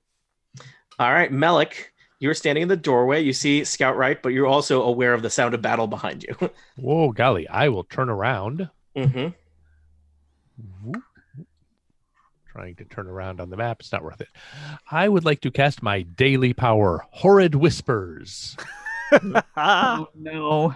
over here. Horrid whispers. In fact, right in the center of the area that's all smoked up. So you'll have to tell me. This is. I also have a burst 1 within 10 squares. I will be targeting each enemy in this burst. So that's a grifter, a trickster, and another grifter. Walk Yep. into a bar. Yep. So do What I kind have of whisper? disadvantage because they are smoked? Yes, or it's not disadvantage, but they do have it's light. They have concealment, or is it light concealment? This is always one of those, like, the different words trip me up. Yeah, and I'm attacking Will, so if it's an AC thing, it doesn't matter. I'm gonna say that it doesn't matter, because All I right. think if you were doing a weapon attack, it would. But I feel like I don't know. So do your thing. I think we're gonna not worry All about right. that. Do They your are going thing. to be beset by dreadful noises. Oh, whispers! You're gonna die down here. ASMR. Yeah. You cast. Oh no. Grifted or tricked. Right. Going top to bottom, Grifter Mhm. 1 gets 28 versus Will. Yeah. That Trickster gets 14 versus Will, and the Ow. other Grifter gets 21 versus Will. Yes, those will hit, and I'll say those will also either clearly hit or clearly miss, such that the concealment, if I had looked it up correctly, wouldn't have made a difference. Okay, So the so trickster is missed, but the grifters are hit. okay, so However, when you do that, Melek, let me tell you, okay, I okay. this is the first time that someone has used a powerful magical attack within range of the statue. Oh dear. Cool. What do we know about statues, people? They suck. Scary. They're bad. Melek, you feel very good about yourself as the whispers cascade across the Colosseum. But the statue seems to crackle with blue electricity, and a lightning bolt heads in your direction. Oh yeah. Yeah. How do you feel about 22 versus reflex? 22 versus reflex. That's pretty good. Even casting shield wouldn't help me that much. Okay. You take 13 lightning damage. 13 lightning damage. Oh, Yes. Okay, that's good to know. I'm down You've to also learned an important lesson. yeah. Statues are bad. I'm down to 17 hit points. I am not quite bloodied, but I'm not thrilled. Can I get back to damaging those guys though? I was wondering to see if you were going to pay attention. Yeah, let's do it. I'm real good at remembering when you've interrupted in the middle of my actions. So the guy that missed, Are you? Yes. The trickster is slow. Recording. His movement is 2 and gets a -2 to attack rolls until the end of my next turn. All right. I'm putting the green dot means -2. wait, that's the grifter though. That's the trickster in the middle. Oh, it is. Okay, I see. It's confusing, but it is. Yep. I believe Tag The you're names underneath. don't appear in the same square. I get it. You're right. I'm sorry. They appear right below. Yeah. The Got it. other two are going to be taking 8 psychic damage, also getting -2 to attack rolls, and are knocked prone. Okay. So the grifters are Prone, you prone say? and took 8 damage, Hmm. and the trickster is just -2 to penalty to attack rolls. One of those grifters had taken a lot of arrow damage from Alestrin, so is not happy. So I realize there's now like an assortment of dots there. Those dots represent suffering. All right. Remember that all those guys in front of you have -2 to attack you. Remind him of that constantly. Steve, Mhm. Yes. how are you? I'm doing all right. How about yourself, Tony? Having Okay. a good day? Yeah. Hey, All right. those guys have -2 to attack you. That's good news. But yeah, I'm bloodied, and I think that might be a first for a All right. Technically, it's still Alestrin's turn. I don't know. I was just reminding you of stuff. Oh yeah, I would like to make a move Mm-hmm. 2 squares north and stand right behind Rizwin. Okay. So, all right, Alestrin. Hey, Hey, how's Tony, it going? how are you? I'm You having a okay. good day? Yeah, it's Yeah. Yep. Well, what about those guys next to me? Do they have any disadvantages to their attacks? I don't remember. Okay. So yeah, Lestrin is not pleased with the situation here. There's No, blood there are- coming out of him, whatever color elven blood is, and he doesn't like it. Mm-hmm. So let's see, those guys have concealment or cover. They have, I believe it is light concealment, which I was confused of. Is that a thing? Lightly obscured. That was. So if I've got something that allows me to ignore cover, is that good for that? Let me just check. What the heck does that mean? Sorry. What does that mean?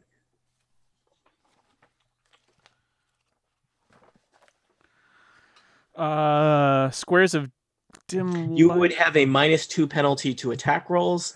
However, they're also prone, which makes them harder to hit. But yeah, if you have something that ignores that, I'm going to say it ignores that.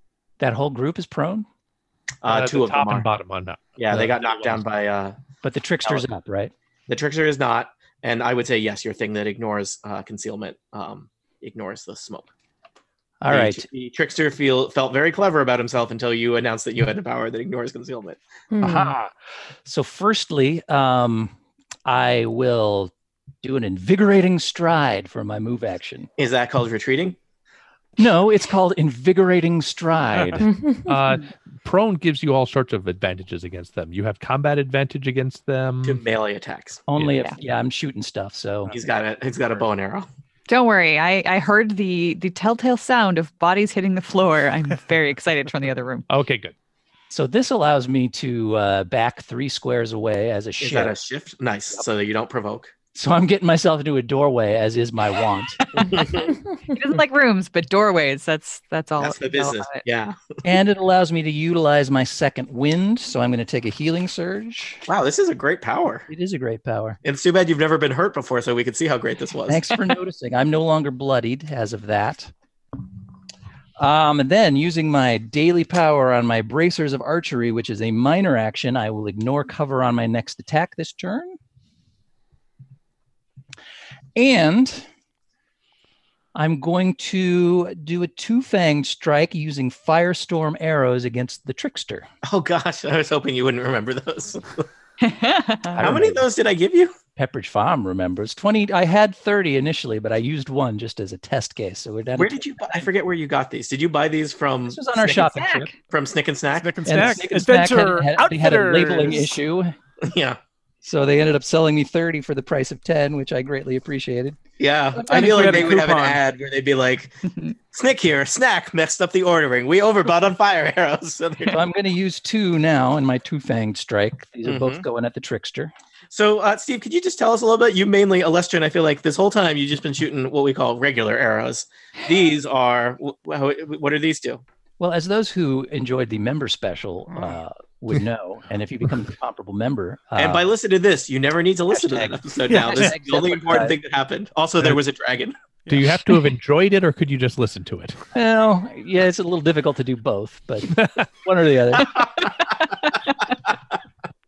So, yeah, these Firestorm arrows are nice. They've got a +1 on attack and damage rolls, and if I hit an enemy using this, using an arrow of this type, they take a 1d6 fire damage, plus anybody that happens to be adjacent to them also takes 1d6. Woo! So, let's fire that first one, shall we? Oh, that could be better. That is a 19 Don't forget, you can always re-roll it. versus AC. Yes, I remember. 19 will hit. Does it hit? Oh, okay, good. That's the trickster, right? Mm-hmm. Okay, so that will do. Oh, it's actually a 20 because of the +1 on the Firestorm arrow. I forgot about that. So that will do. Let's see. This is complicated. That is a 12 plus some fire damage. I'm sorry, 13 because of the +1. Plus, he will also take 2 fire damage, as will the 2 grifters around him.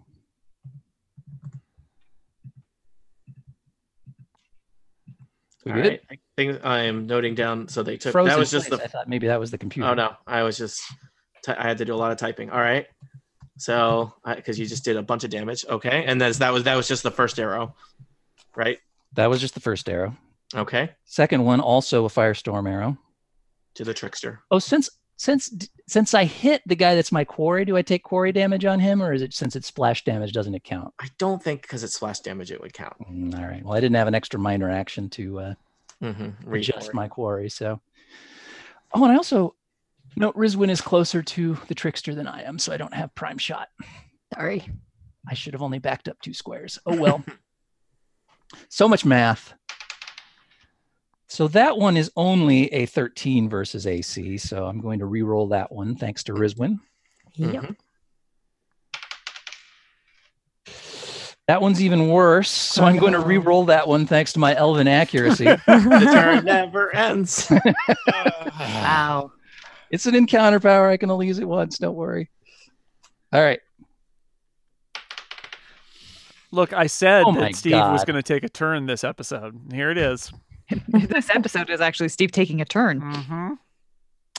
So that is 13 plus 1 for my arrow, plus 1 for my... No, I don't get a +1 for that. So that's just like a 14. So... Oh, I'm So- sorry. So wait a minute. It's 3 plus 2 is 5 plus... Dungeons and Dragons 16. doing math while Steve tries to do math. I will sing 16. and make it It's harder 16. to do math. Are you sure it's 16? Yeah, I'm that's sure. close, but not there. It's well, let me see.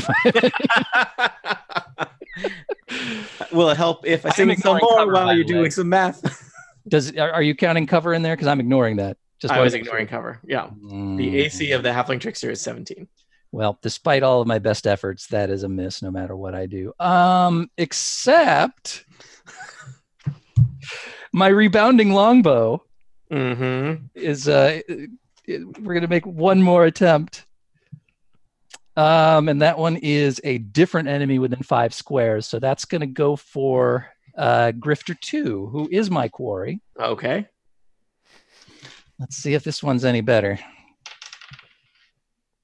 That one is a 23. All right. So your arrow something. bounces off the somehow harmlessly off the trickster and lodges itself in the grifter's chest. Okay.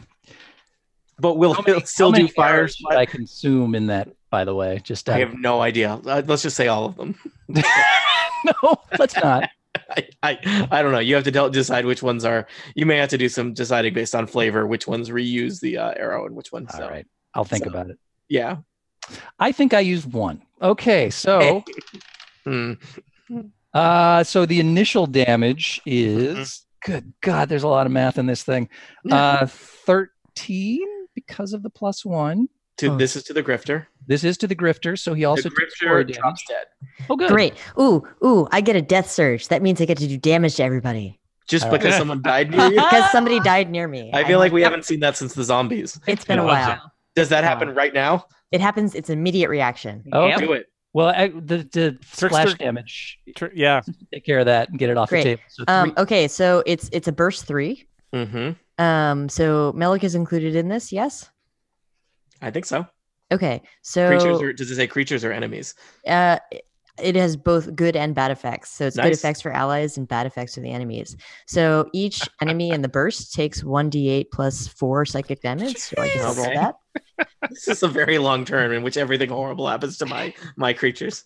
All right. Still my turn, by the way. I rolled a 1. Okay, everybody in that burst who's an enemy takes 5 damage. I'll let you roll them one at a time. So I'm Okay. going to take 5 to the guy right in front of you. Yep. The guy that's dead does not. I mean, his corpse takes some psychic damage. Yep. We'll do 6 to the one above it, and then is everyone else too far away? No, the one above him, it's burst 3.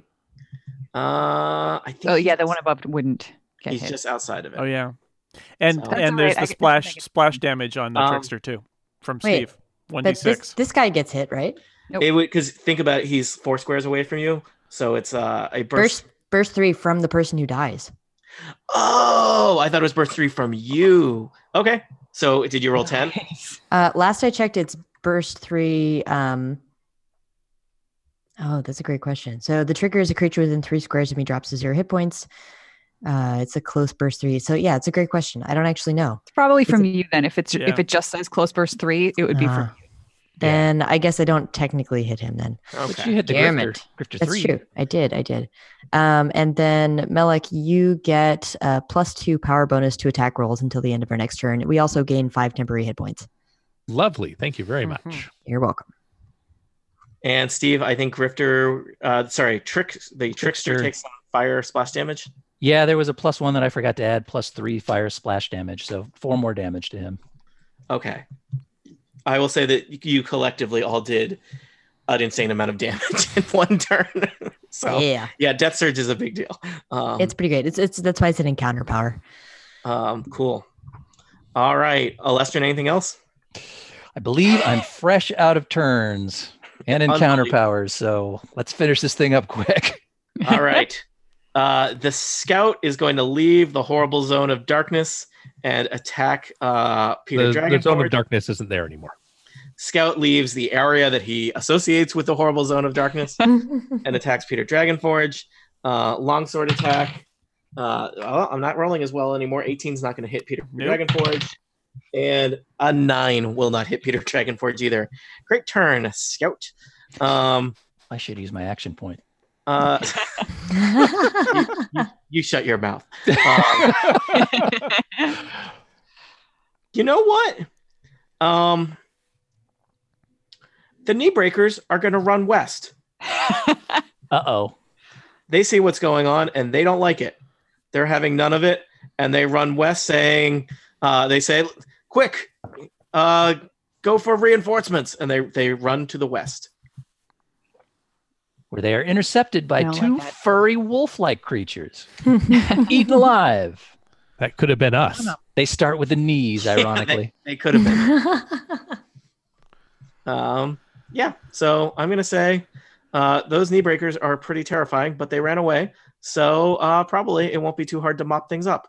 Rizwin, you're face to face with a grifter. Great. That grifter I'm gonna hit with Son Linor's hammer. So let's see, +10 versus AC. 1d20 times 10. Hit him with a 21. That'll definitely hit. Great. I do 2d6 plus 7 damage. 6 plus 7. Oh, and I get a +2 to power bonus to attack rolls. Is that From the all? Death Surge. Is that damage or is that? It's to Attack the rolls. roll, not the damage. So the attack roll, not the damage roll. So Very you're well. probably so you yeah. Ah, man, that's not great. But well, I hit him with 9 damage. All right, it's not great, but let me tell you, this grifter is having a bad day. Better than nothing. Still alive, but barely. Okay, right. so I hit him with that. So that was my standard. Do I have a minor I feel like using? Yeah. Heal Melik. That was gonna be my plan. Hey, Melik, take a healing word. I heal you. Oh, thanks. What do I get out of that? You get a healing surge, and I'm also going to give you an extra. Also, take an extra 5 healing bonus. Oh, thanks. I'm back up to top. Yay! Nice. All right. The Rizwin, are you all set? Yeah, I don't really feel like moving and triggering a opportunity attack. So. Okay. The trickster sees which way the battle is going and is going to retreat. Mm.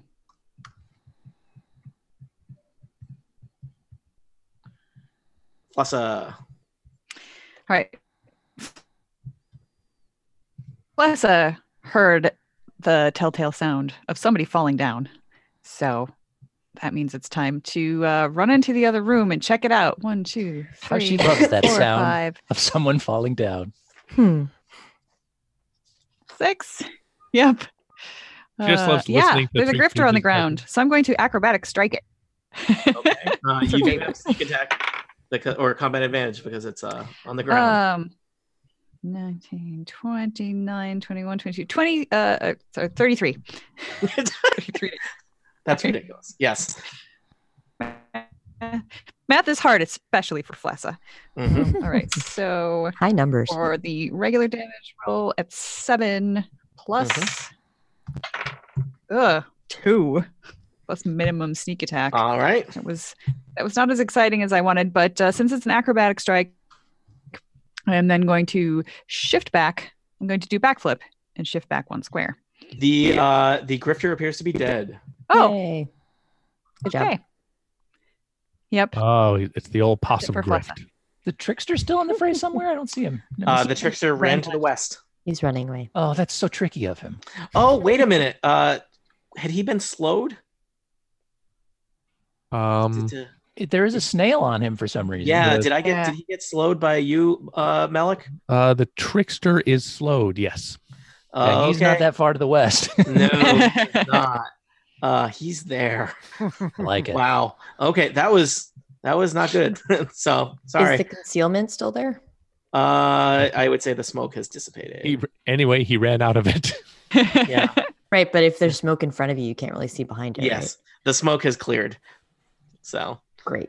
Great. yes, the trickster's attempt to run away in the smoke is not as impressive. All right, where are we in the turn order? So that was Flessa. Acrid, as played by Erica Ensign. Yes. I think the first thing Acrid would like to do is use an inspiring word to allow Alestrin to take a healing surge. Oh, thank you. If Alestrin still hurt. And that's, well, +1. I'm not as good at healing, I guess, as So I take my surge value +1? +1, yep. Cool. Yeah, I'm and you feeling do have pretty to good use now. you do have to actually spend a healing Yes, surge to do of that. course. All I need right. it. Thank you. No problem. And then let's see. Acrid's also going to move since I think it looks like Peter's probably got that guy taken care of. She's going to go there and allow Peter to commander strike so that Peter can take a melee basic against Scout Right. Great. Peter, you may attack. Oh, that was good. That was really good. Yeah, and, that was unnerving. And Very that good. was a Identity theft is not a silly thing to joke about. it's a critical fail. No. Oh no. You make good attack, Peter. I'm trying the Muppet voice now. It's not that good. Nice try, Peter. All right. And that's it for Acrid. Unless you know what, she's got an action point. Yeah. Let's do it again. Akrid's got an action point. Go ahead, Peter. Take another try. And you actually get a bonus +2. I forgot to mention that before. Well, it wasn't going to matter there, but it wouldn't have helped. +2 to attack? Exactly. +2 to attack. It's another critical fail. Oh, no. I need to do this myself, Akrid. I need to do this myself. All right, I think Akrid and Flessa make a better team. That's what we've determined here. All right. The Grifters are next. Grifter 3 is still in your face, Rizwin. Grifter 3 is... Let's see. What's the best grift it has in it? Melik looks different. Melik is adorable. The Grifter tries to stab you. God damn it. 26 versus AC. Yeah, that hits me. You will take 7 sword damage. Well, at least I only take actually 2 of that because of my temporary hit points. 5 temporary hit points. The Grifter will then try to run away, which will provoke an opportunity attack from you. Great. Hammer time. 1d20 plus 10. 29. Yes. 2d6 plus 7 damage. 13 damage. Okay, the Grifter hits the ground as you hammer him. Great. Let the Grifter hit the ground. Let the Grifter hit the ground. How do these Peter, guys become unslow? Do they just unslow after a turn, or do they? I think probably at the end of Melik's turn. Okay. Peter, it's your turn. You've got a scout in front of you. See how we do this time. Yeah, 23 versus AC. All right, can you finish that scout? 7 damage. No. The scout is bad, but he's still there. I'm going to take my action point. All right. Yes. Yeah, 28 versus AC. Yep. 5 hit points left. Can you do it? Well, it's 1d8 plus 5, so he's dead. All right, you've done it. You All still right. have a move action. I still do. So here's what I'm going to do. First off, I'm going to turn around and I'm going to say to the half-elf girl, I gotta go. Stay in school. Are you okay? She whimpers. She is clutching her hand. Her fingers are still wriggling on the floor. She doesn't seem. She's as distressed as a person would be who had just had their hand cut off. She's in shock. Yeah, she's in shock. I mean, whimpering seems appropriate. Okay, can I pick up the fingers and pick up the girl and pull her out of the room? At least take her away from the glowing darkness. Yeah. Mm-hmm. Okay. Where do you want to go? We're gonna go out here. Where can I? I guess I don't have that much movement, so I'm gonna be sort of stacked up over here. I guess with her. We're headed out the door. Okay. How's that? Hey, Peter, how's it going? Fine. Is something going on out there? I don't know. I'm just hanging out in a doorway. Alestian appears to be bleeding severely. Yeah. All right. No, I'm not bloodied anymore. Not I'm good. anymore. Not anymore. Alestian appears to have bandaged his head severely. Well, if you're here, that It's the probably most means there's severe danger of bandages. out there. Yeah. Peter, you all set? Yeah. The girl does appear to be in shock. The wounds on her hands are strange. They do not seem to be bleeding, but she clearly has had most of her hand chopped off. She appears to be some kind of somewhere on the urchin or orphan spectrum. Probably one of the less privileged people in Waterdeep. Did you scoop up her fingers before you left? He did. Okay. He said that. I did not comment on that because it was unsettling. Maybe they can be I think saved. it's very important. You chop the fingers off. We're just trying to help. Even if they can't be reattached, Smurgle would be pissed if he knew he had perfectly good fingers and we didn't pick them up for him. All right, moving on. Melik's serving finger He food loves now? Finger sandwiches. Oh, you beat me moving to on. it. Curse you. Street team. Lady fingers. Melik. Let's make it trifle. Is this trickster over here bloodied? Is the trickster? Don't believe. No, that Oh, green no, is like a trickster. -2 or something. The isn't it? trickster is very bloodied. Okay, Oh. then I'm just going to magic missile him. Okay. That's all. How much Take damage? All 8. right, still alive, but in bad shape. Man. Okay, Lestrin can finish him off. Well, let's see if Alestrin's 6 attack rolls can manage to do a couple extra points. Let me at him. Okay, go get him. Okay. I'm done. Alestian, Alestrin emerges from the doorway. I hate when my turn is right next to Steve because mine is so short. All right, go ahead.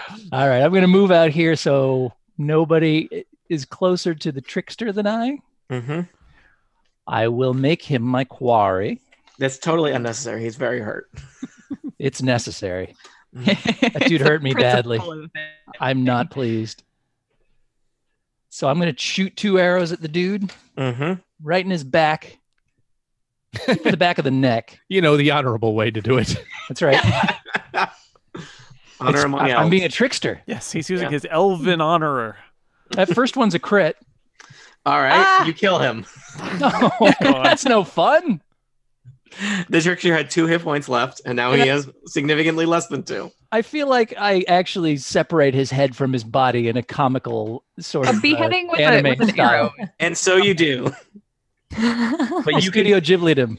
with your elven perceptions, you see the knee breakers in the distance headed for a door to the west. How far in the distance? Pretty far. I mean, I made it visible on the map.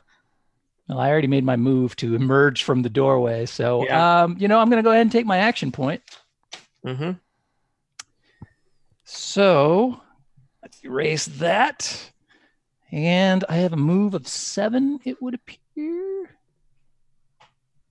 Well, I believe you could theoretically run, which would give you increased movement, but you would be vulnerable.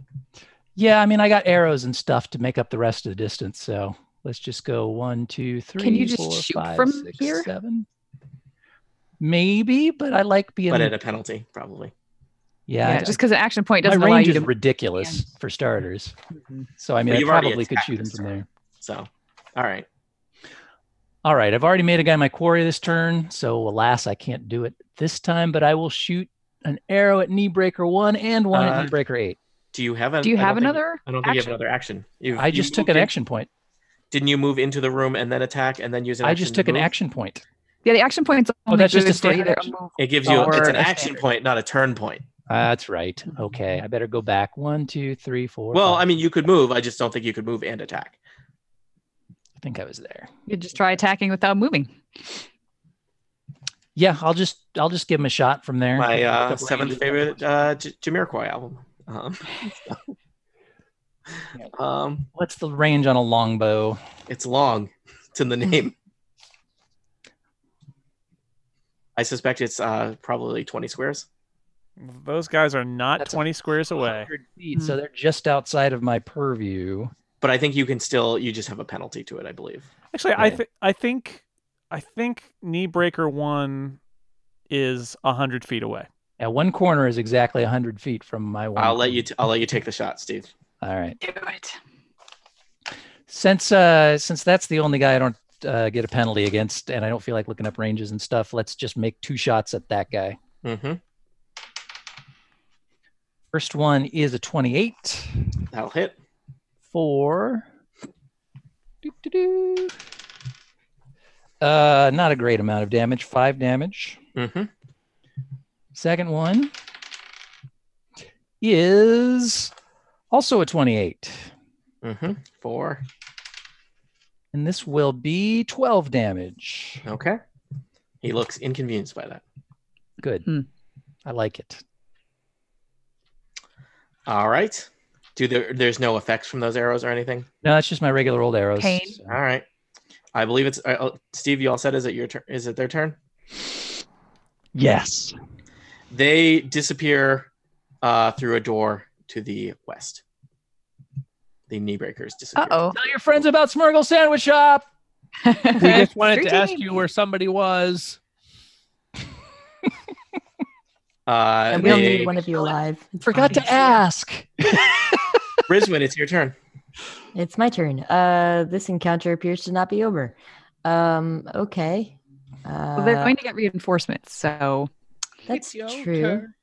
I'm going to. You might want to chase them down before they get reinforcements. That's a great idea. To the west.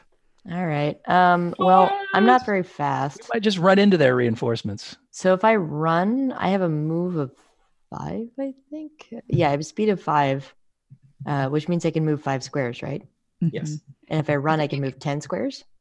Well, you could always move twice. That's true. That would be 10 squares. You can, if you run, you get 2 extra squares of movement. So you could run and get 7 squares of movement. You could run twice and get 14 squares. Yes. Okay. What Erica said. The downside of running is that you grant combat advantage and take a penalty to any attack rolls, but you're not making any attack rolls, and there's nothing that can attack you right now.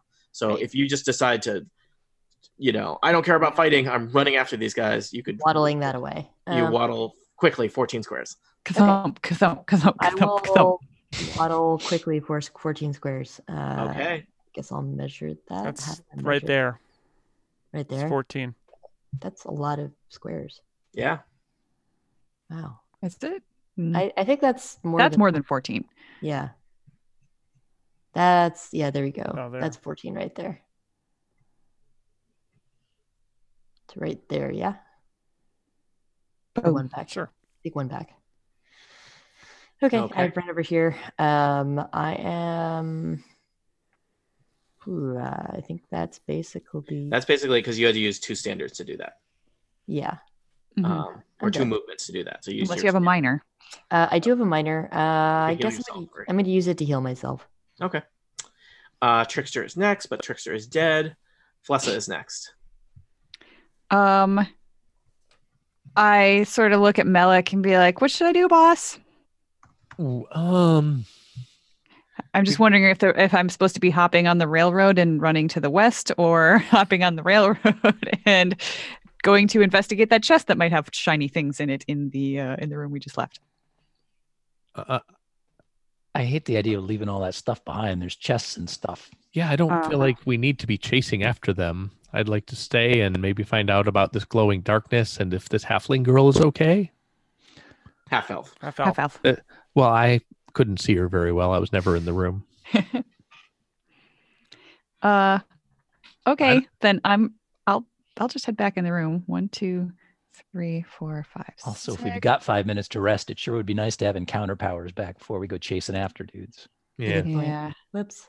And that's going to let them get reinforcements. Well, I think they're already most of the way there. Since they're in the room. That's true. Their reinforcements could literally be in that room. We don't know. You don't know. I've moved twice to get down to here. So I guess that's both of my actions. But do you I want don't know to look if what kind of an action to look? I'll give you what's you in the look corner? as a free action. Okay. Is this a chest or a barrel? It's an assortment of chests and barrels. How do you like that? Oh my goodness. So Flessa, you take a look at these. We've been bitten by barrels before, literally, Yeah. so be careful. Flessa, these seem like these are, they don't have any dust on them, and they look well built, and they're not waterlogged or anything like that. It seems like these are probably recent additions to the room, and looking at them, it looks like they're probably some of the supplies that Enda's gang lugged down into Underground. So now we have as a minor action. As a minor action, can I just open the lid on this chest, assuming it's not locked? Yep, you go through it. It's some rations and some spare weapons and a bunch of arrows. Daggers? Any daggers? There's an assortment of mundane daggers. Oh, how many? Let's say 2 mundane daggers. That's not much of an assortment, Tony. Well, I rolled a d6. What do you want from me? More than 2 daggers? Yeah. Okay, I am taking them. Any grouping of more than 1 dagger is referred to as an assortment. It's just kind of the taxonomy. Yep. All right. And some, extra rations. There's some arrows here. That's my turn. There's some what there? Arrows. Some arrows. Acrid, it's... I have unlimited arrows. Acrid. Good. I don't know if these are special arrows or not. They're just arrows. What does the group think Acrid would do at this point? Does Acrid have any healing things? Yes. Do you need healing? The half elf girl might. I don't. The half elf girl just got her fingers cut off. I don't know if there's something we could do to make that better. Commoners have healing surges. They do not. Then let's see what her medicine is. Is there still medicine? Heal? Oh, she's got a terrible heal check. Oh, I probably should have run back I can towards do the girl. something on my turn. She's a warlord, not a healer. I mean, we do have a cleric in the group, so. Yeah, but I ran she's after just the people. running across the room. And poor choices, Rizwan. You're still hungover. It's all right. Yeah, I feel like Acrid wouldn't want to leave Rizwin just alone in the middle of the room, so she'd probably clump. Yep. Plus, are you still wearing that helmet? Yes. I mean, it's got to be confusing in there. Run, So confusing. run after her. All right, so I don't actually have control of Acrid's token, but can you just move her? everybody She should could be actually able to- move 14. Everyone really? should be able to move all the players. Oh, I just wasn't clicking hard enough on this Really? stupid trackpad. Hey, don't misuse that power. I already did. It's too late. Sorry, I'm not very good with trackpads, so I'm struggling here. No, go away. How's that? Thank you. Dungeon mastering. Sometimes I move tokens on a map. Yeah. All right. So Acrid and Rizwin have headed off to the west. Mm-hmm. All right. Now it is time for the grifters. The grifters. Are all dead? One of the grifters has pulled a grift. The Ah, grifter gets back up, runs over, and attacks Alestrin. Neat. The grifter has used its. I believe at one point Monty actually did make a joke about the playing possum. yeah. The possum grift. Yes. Mhm. So this is the possum grift. It's called Play Dead, and then follow up with Back from the Dead. The grifter stands up, shifts, and then stabs somebody 3 times. Oh no. Yowza. Alestrin. That is a critical fail, and a 23 versus AC, That's and it. a critical hit. Wow. All over the board. Yeah. So the critical hit will do 10 damage. The non-critical hit rolled max damage, so it'll also do 10 damage.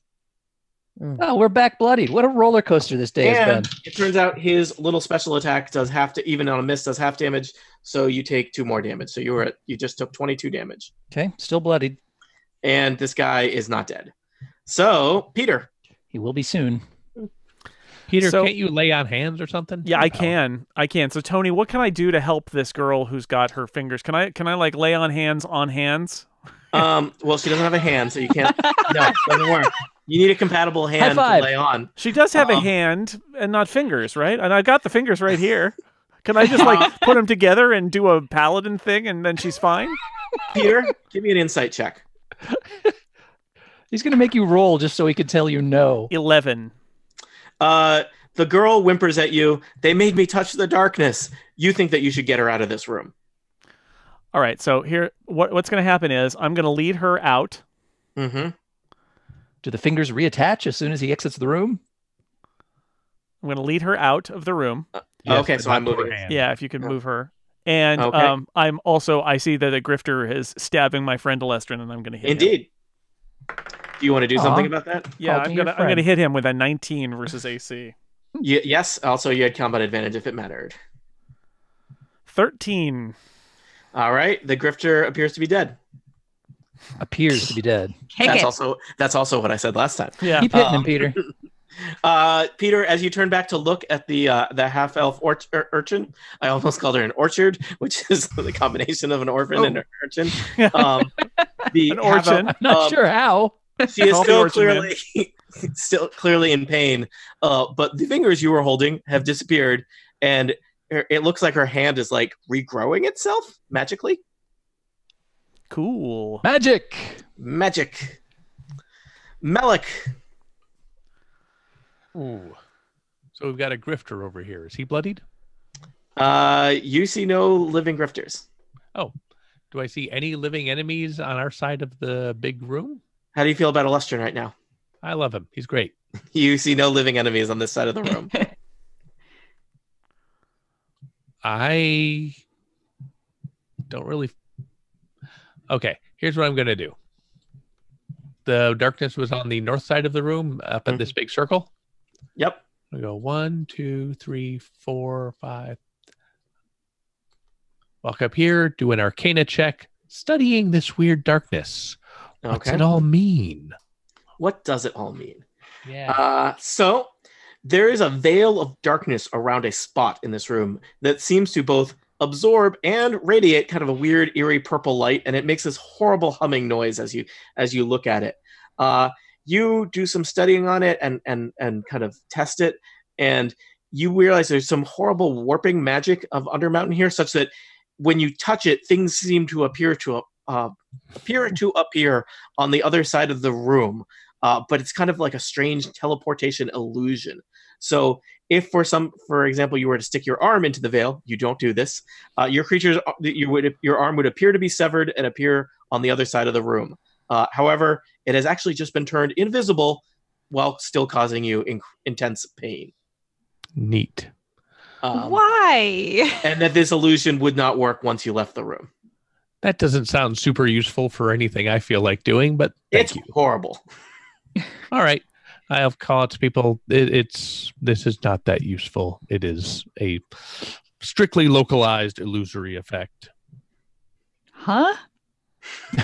Yeah, Felissa totally knows what that means. Don't worry about it. Melik, is that your turn, you think? Yeah. I think the half-elf girl says something like, illusory? That hurt! You've got your fingers, though, don't you? She still took an incredible amount of psychic damage. Alestrin, it's your turn. Yeah, I'm gonna eyeball these two grifters that are here on the ground, particularly Grifter 3, who I don't recall went through a bloodied phase at any point before disappearing into the ground or falling to the ground. So perception check maybe on that guy. A kick in the body. Give it a swift kick. Grifters are like zombies. It's a 16 on perception. You know what? That grifter looks very badly hurt, but possibly not dead. I'm going to plug him with a couple of arrows where he sits. Or we can question him. I'm just going to let you do that. People. It's done. Does he look less? He's now dead. Okay, good. Yes. Dead. Yes. That pleases me. And then I'm going to start moving to the left, I guess, with all right. my move. Rizwin? Yes. It's your turn. So it is. Does any more of the room get revealed to me since I am closer to it now? I have low light vision. Low light vision. Here, I'll reveal a bunch of the room. As you'll discover, it's a huge room. My bad. How's that? That's good. Do either of these doors appear open? The door slightly to the northwest seems like it's ajar, as if a knee breaker just went through it. Decision-making time. Well, let's see. Alestrin's following.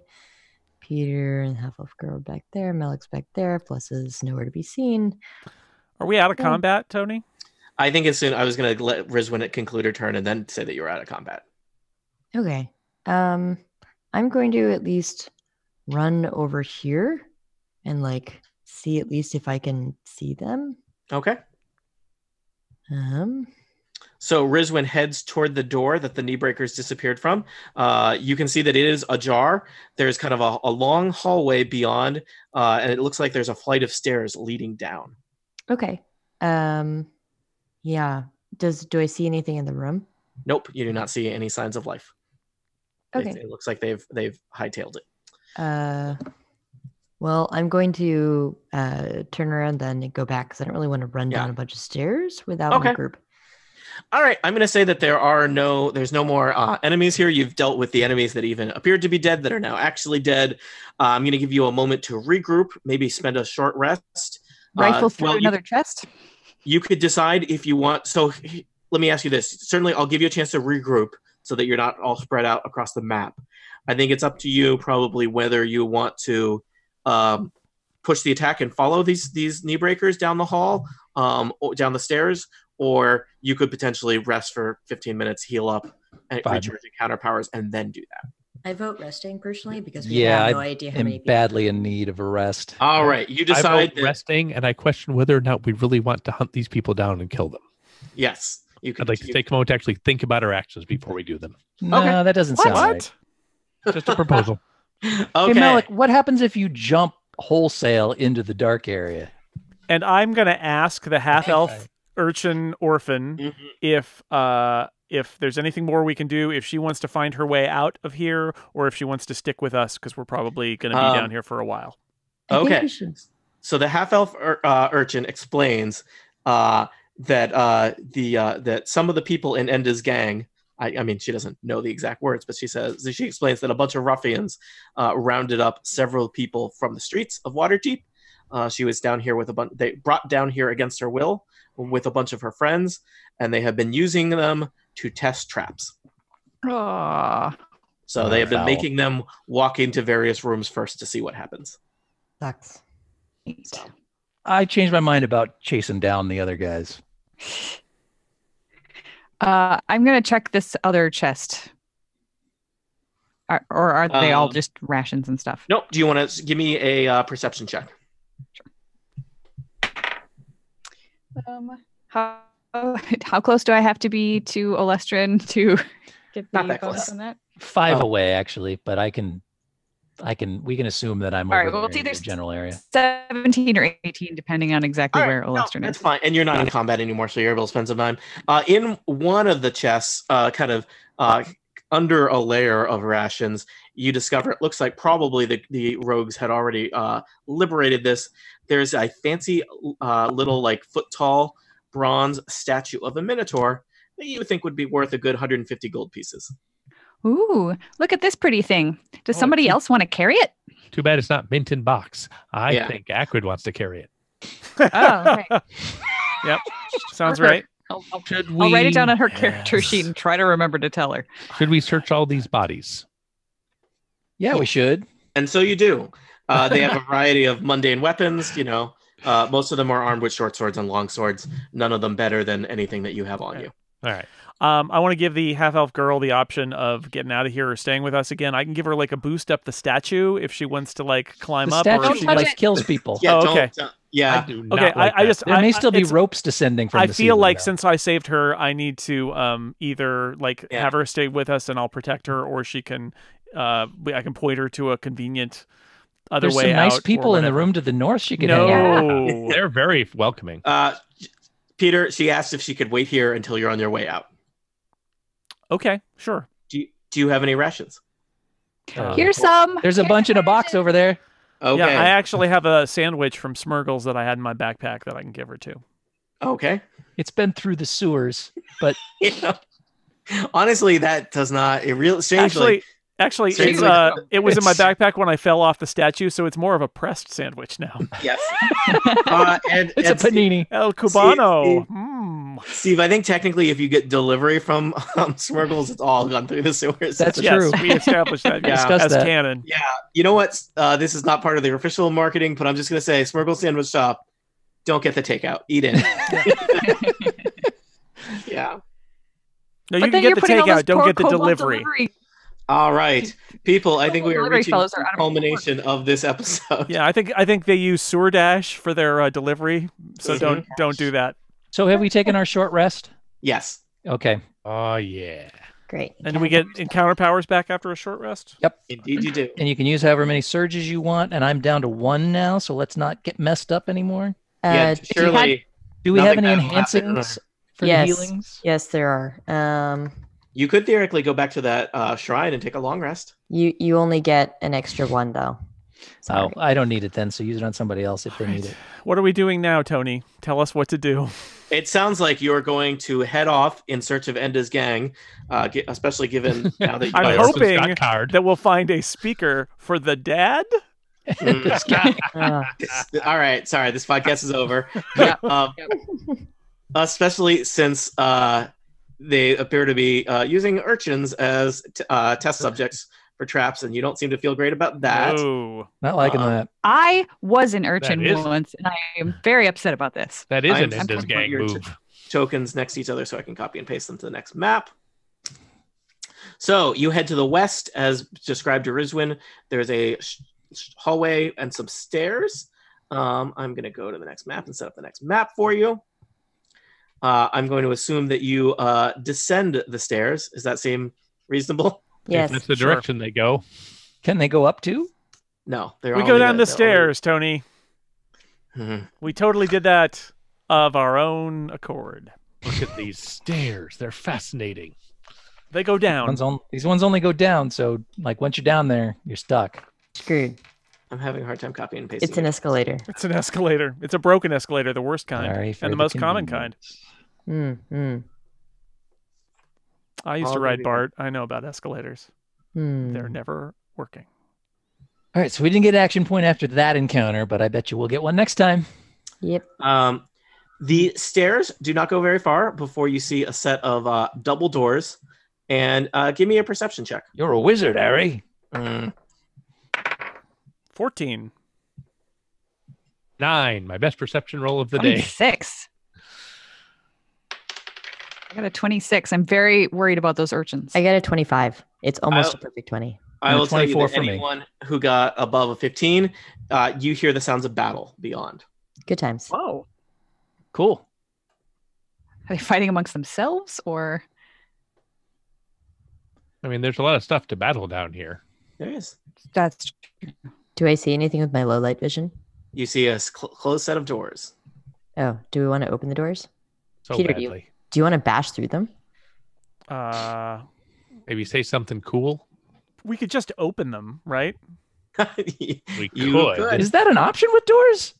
Why did nobody tell me about opening? Is that the Bahamut way? Well, I bashed through the other one because I was concerned about the screaming from the I opened the girl. door. Okay.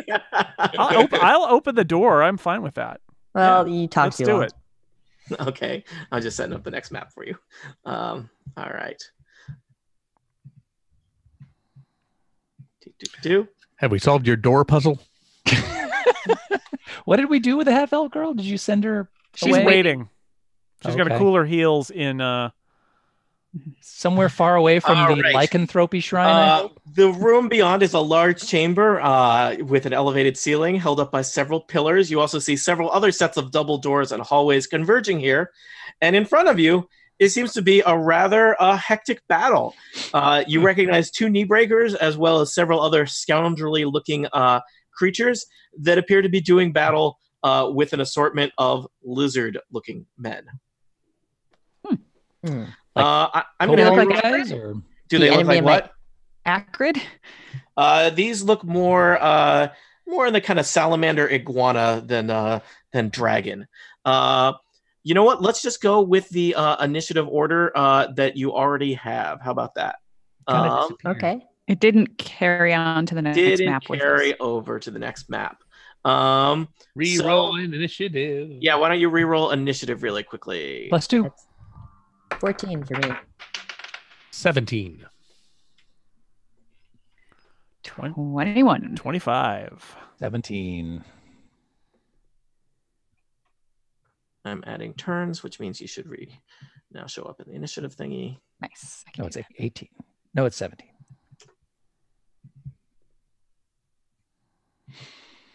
Why can't I see the turn order thing? I don't know. Can you see it? Yes. I see it. I can see it now. Okay. So you've added your initiatives there? Mm-hmm. Except for acrid. Oh yeah, Oh, right. I right. have to roll acrids.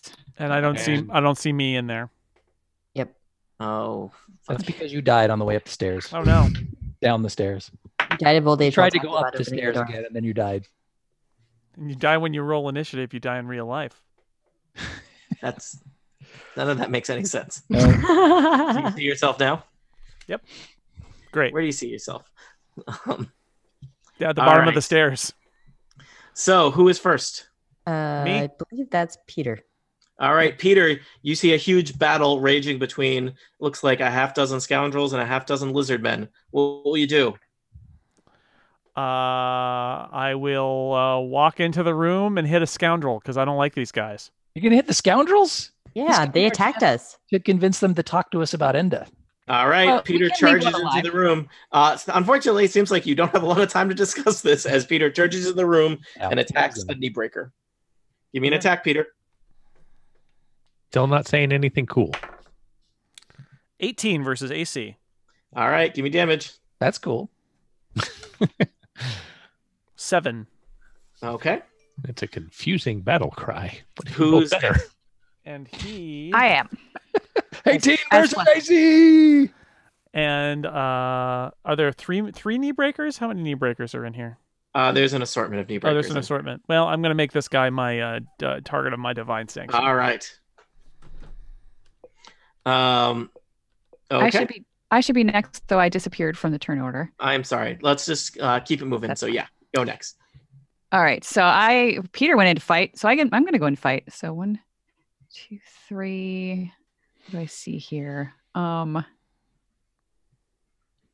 Do we know anything about these lizard 4. men? Are they You know, Even- Alestrin, I think you met a lizard man on your previous adventure. The enemy of our enemies are our friends. like I 3 years believe- ago? I believe, yeah, like 3 years ago / a week ago in Waterdeep time. Okay. I believe you met a lizard man who had been locked up in a cage by Vampire Diane. Oh yes, Oh yeah. the vocal That's right. stylings of was that David Lohr was the lizard man, or It was. I was that believe Brian it- Hamilton? It was Brian Hamilton. That was Brian. Yep. Brian Hamilton. Yeah. So What was a dwarf, a blind dwarf or something? Right. I got Sounded 29. like Shaggy. and are you attacking the 29 knee versus reflex to low slash on the knee breaker That'll that do it. Peter attacked. Gonna break the All knee right. breaker's knees. Nice. I'm trying with 10 points of damage. Okay. And then I also get to slide it. So can I how does sliding work? Has to be the same distance away from me after it moves. No, I think you could slide means you can move him in any direction a certain number of squares. Okay. Is this a person there? Yep, there's a lizard man right next to that. All right. I'm gonna slide him over there then. Like Okay. up to that one. And Okay. As you slide him, I don't have it. you slide him over there. He kind of stumbles. The floor looks like it is not very well built, and he actually disappears from sight into a pit. Oh, Yay, that's pits. interesting. Yep. I'm going to move both of them off the map because the corpse also of the lizard man he was next to also slides into the pit. Okay. And then I see another knee breaker over here, and those are bad guys. I don't like them. Mhm. So sly flourish at him.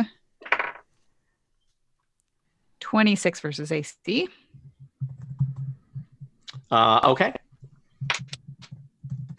That is 9 points of damage.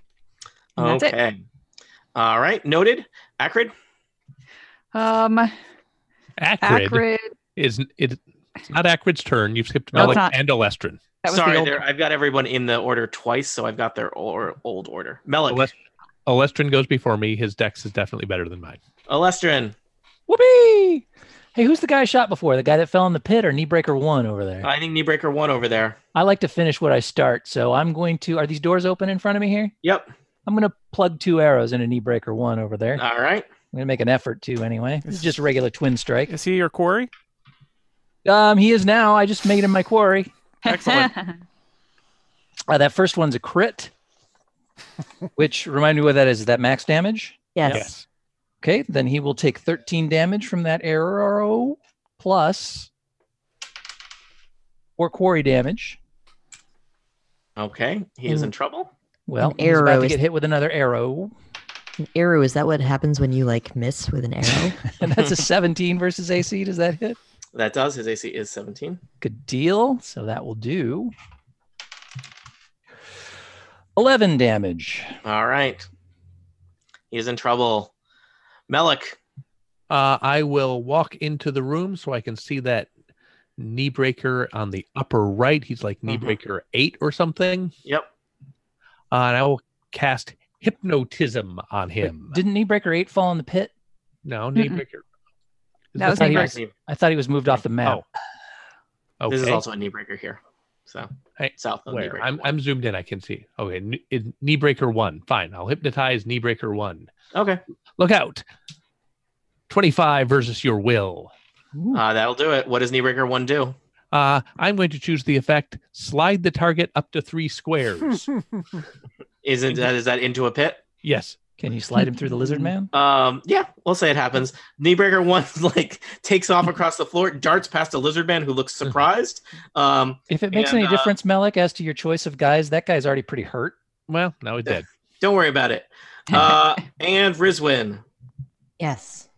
what would you like to do? I want to don't know hit whether you have things. Saving throws if you slide them in. Let's see. Is anybody actually within any kind of distance? I guess this guy is technically. What is this guy? That is a scoundrel. That is another scoundrel. You know Are what? I there don't. 2 more to the south of them as well? Yeah, is this It looks like there's scoundrel? several more coming to the south. Okay, Technically, he is. That one, yes, there's a variety of scoundrels. I don't really want to run into that. And I'm yet- not really a melee person. And yet, Yet. Well, I guess I can move here, right? mm-hmm, And I'm just gonna bash mm-hmm. that one, I guess. Resounding or Mordengrad, whichever Mhm. one that was. Let's see, 1d20 plus 10, 23 versus AC. That'll hit. 17 damage on this guy. Oh gosh, he is bloodied. Great. Okay. And as a minor action, I have minor actions. I would like to. I do not have any minor actions that actually make sense, so I will not. Okay. The scoundrels, I don't think I've added them correctly to the initial order so you can see them, but the scoundrels are next. They do not like they're suddenly double outnumbered by lizard men and whatever they consider you all. Did Acrid go? They're going to go before Acrid. These two was ahead of scoundrels. Rizwan in the turn order. Don't worry about it. Steve? I feel like a train just ran over me. Steve, these two scoundrels start knocking this pillar over in an attempt to crush some lizard men. Unfortunately, this chamber is not very structurally sound, as indicated by the fact that when Erica / Flessa slid somebody, they disappeared into the ceiling. The pillar easily topples over. However, part of the ceiling starts to cave in as well. When you say disappeared in the ceiling, didn't you mean the floor? Yes. It's somebody else's. Don't ceiling. worry about it. Ceiling from downstairs. Well, ceiling implies that something dragged them upwards, which worries me. Yeah, don't worry about it. You're being dragged downward as the ceiling starts to cave in and takes the floor out with it. Congratulations. The ultimate Dungeons & Dragons ending. Rocks fall and everyone is buried alive. Hurrah! Is this a total party death? Where the adventure ends? Is Tony finally free of this madness? Find out next time on Total Party Kill. Spoiler, he said next time. He's probably not free of this madness. No, it could be a whole new 15 season minutes next of time. Tony laughing at us. Maybe it's a new adventure. Yeah. So I appreciate how you made rocks also fall in the hallway, so I couldn't say, I was out in the hallway. It's good. Yeah, See, I barely left the stairs. I know how you roll. So it's possible that because of the avalanche of rocks, your party might be split, which you're never supposed to do. But maybe you'll encounter some new friends and foes here at Undermountain, where the fun never stops. Thanks for playing Total Party Kill. That went longer than expected. I have put an upload link in the chat in here. Great. I like how we hear the phrase, somebody has a heart out today, and we actually go twice as long as we usually go. Yeah. Yeah, I have a 4-hour audio recording for you. Same. Yeah. And I'm going to turn off the live stream. So thank My you live to stream. all who My watched live us. We'll be back. Remember that part where you could have all gone west and you're like, nah.